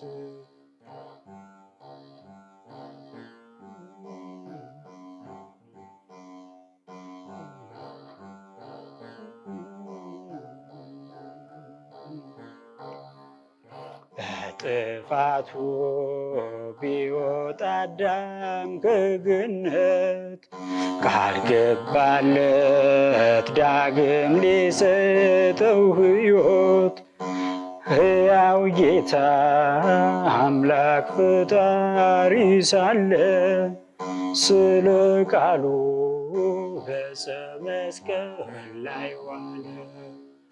መች ይረሳል ቸርነቱ እጹብ ፍቅሩ የጌታ የታተመው በልባችን ጽላት ሞትን ገድሎ የሰጠንን ሕይወት በአይሁድ እጅ በጽኑ ተንገላታ የፍቅር አባት ክርስቶስ የኛ ጌታ ስጋው ደክሞ ቅዱስ ደሙ ፈሰሰ ዕዳችንን በሞቱ ደመሰሰ።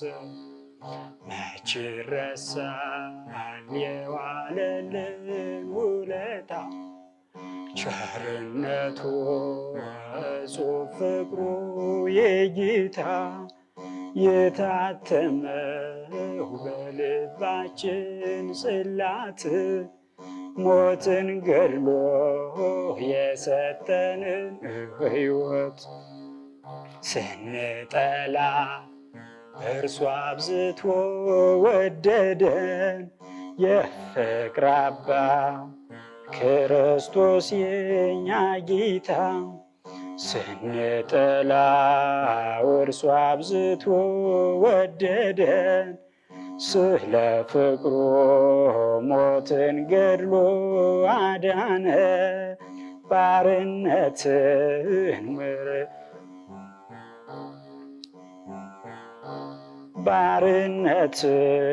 ኃጢአትን ከኛ ጥሎ ነፃ ወጣን በመስቀል ላይ ተሰቅሎ።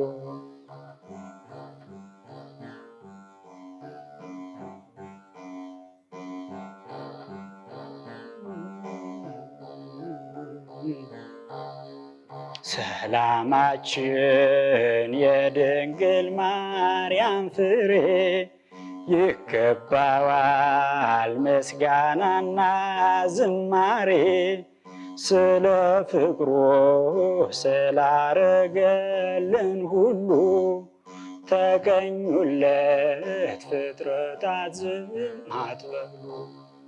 መች ይረሳል የዋለልን ውለታ ቸርነቱ እጹብ ፍቅሩ የጌታ የታተመው በልባችን ጽላት ሞትን ገድሎ የሰጠን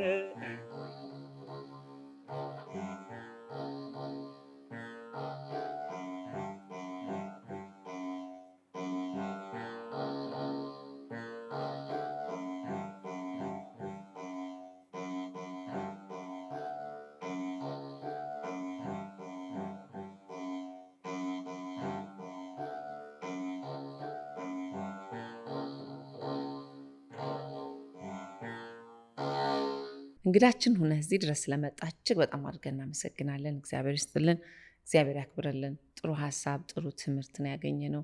በዓልን ደግሞ ከኛ ጋር ስላሳለፍክ እኔም ተመልካቾቼም እጅግ በጣም አድርገን እናመሰግናለን። እኔም እግዚአብሔር ይስጥልኝ። እግዚአብሔር ይስጥልን። መልካም በዓል ይሁንልህ ለአንተም ለቤተሰቦችህም። አሜን። መልካም በዓል ይህን ለሚያይ ሁሉ መልካም የትንሣኤ ዘመን ይሁንልን። አሜን አሜን። እንግዲህ ተመልካቾቼ የዛሬ ቆይታ ከአምለሰት ጋር ፕሮግራማችን ይህን ይመስል ነበረ። እንደተዝናናችሁበት እንደተማራችሁበትና ጥሩ ሀሳብ እንዳገኛችሁበት ተስፋ አደርጋለሁ። በዓልን እንግዲህ በቆንጆ ሁኔታ እንደዚህ አሳልፈናል። በሌላ ቆይታ ከአምለሰት ጋር ደግሞ እስከምንገናኝ ድረስ ለዛሬ ደህና ሰንብቱ። መልካም በዓል። ፋሲካ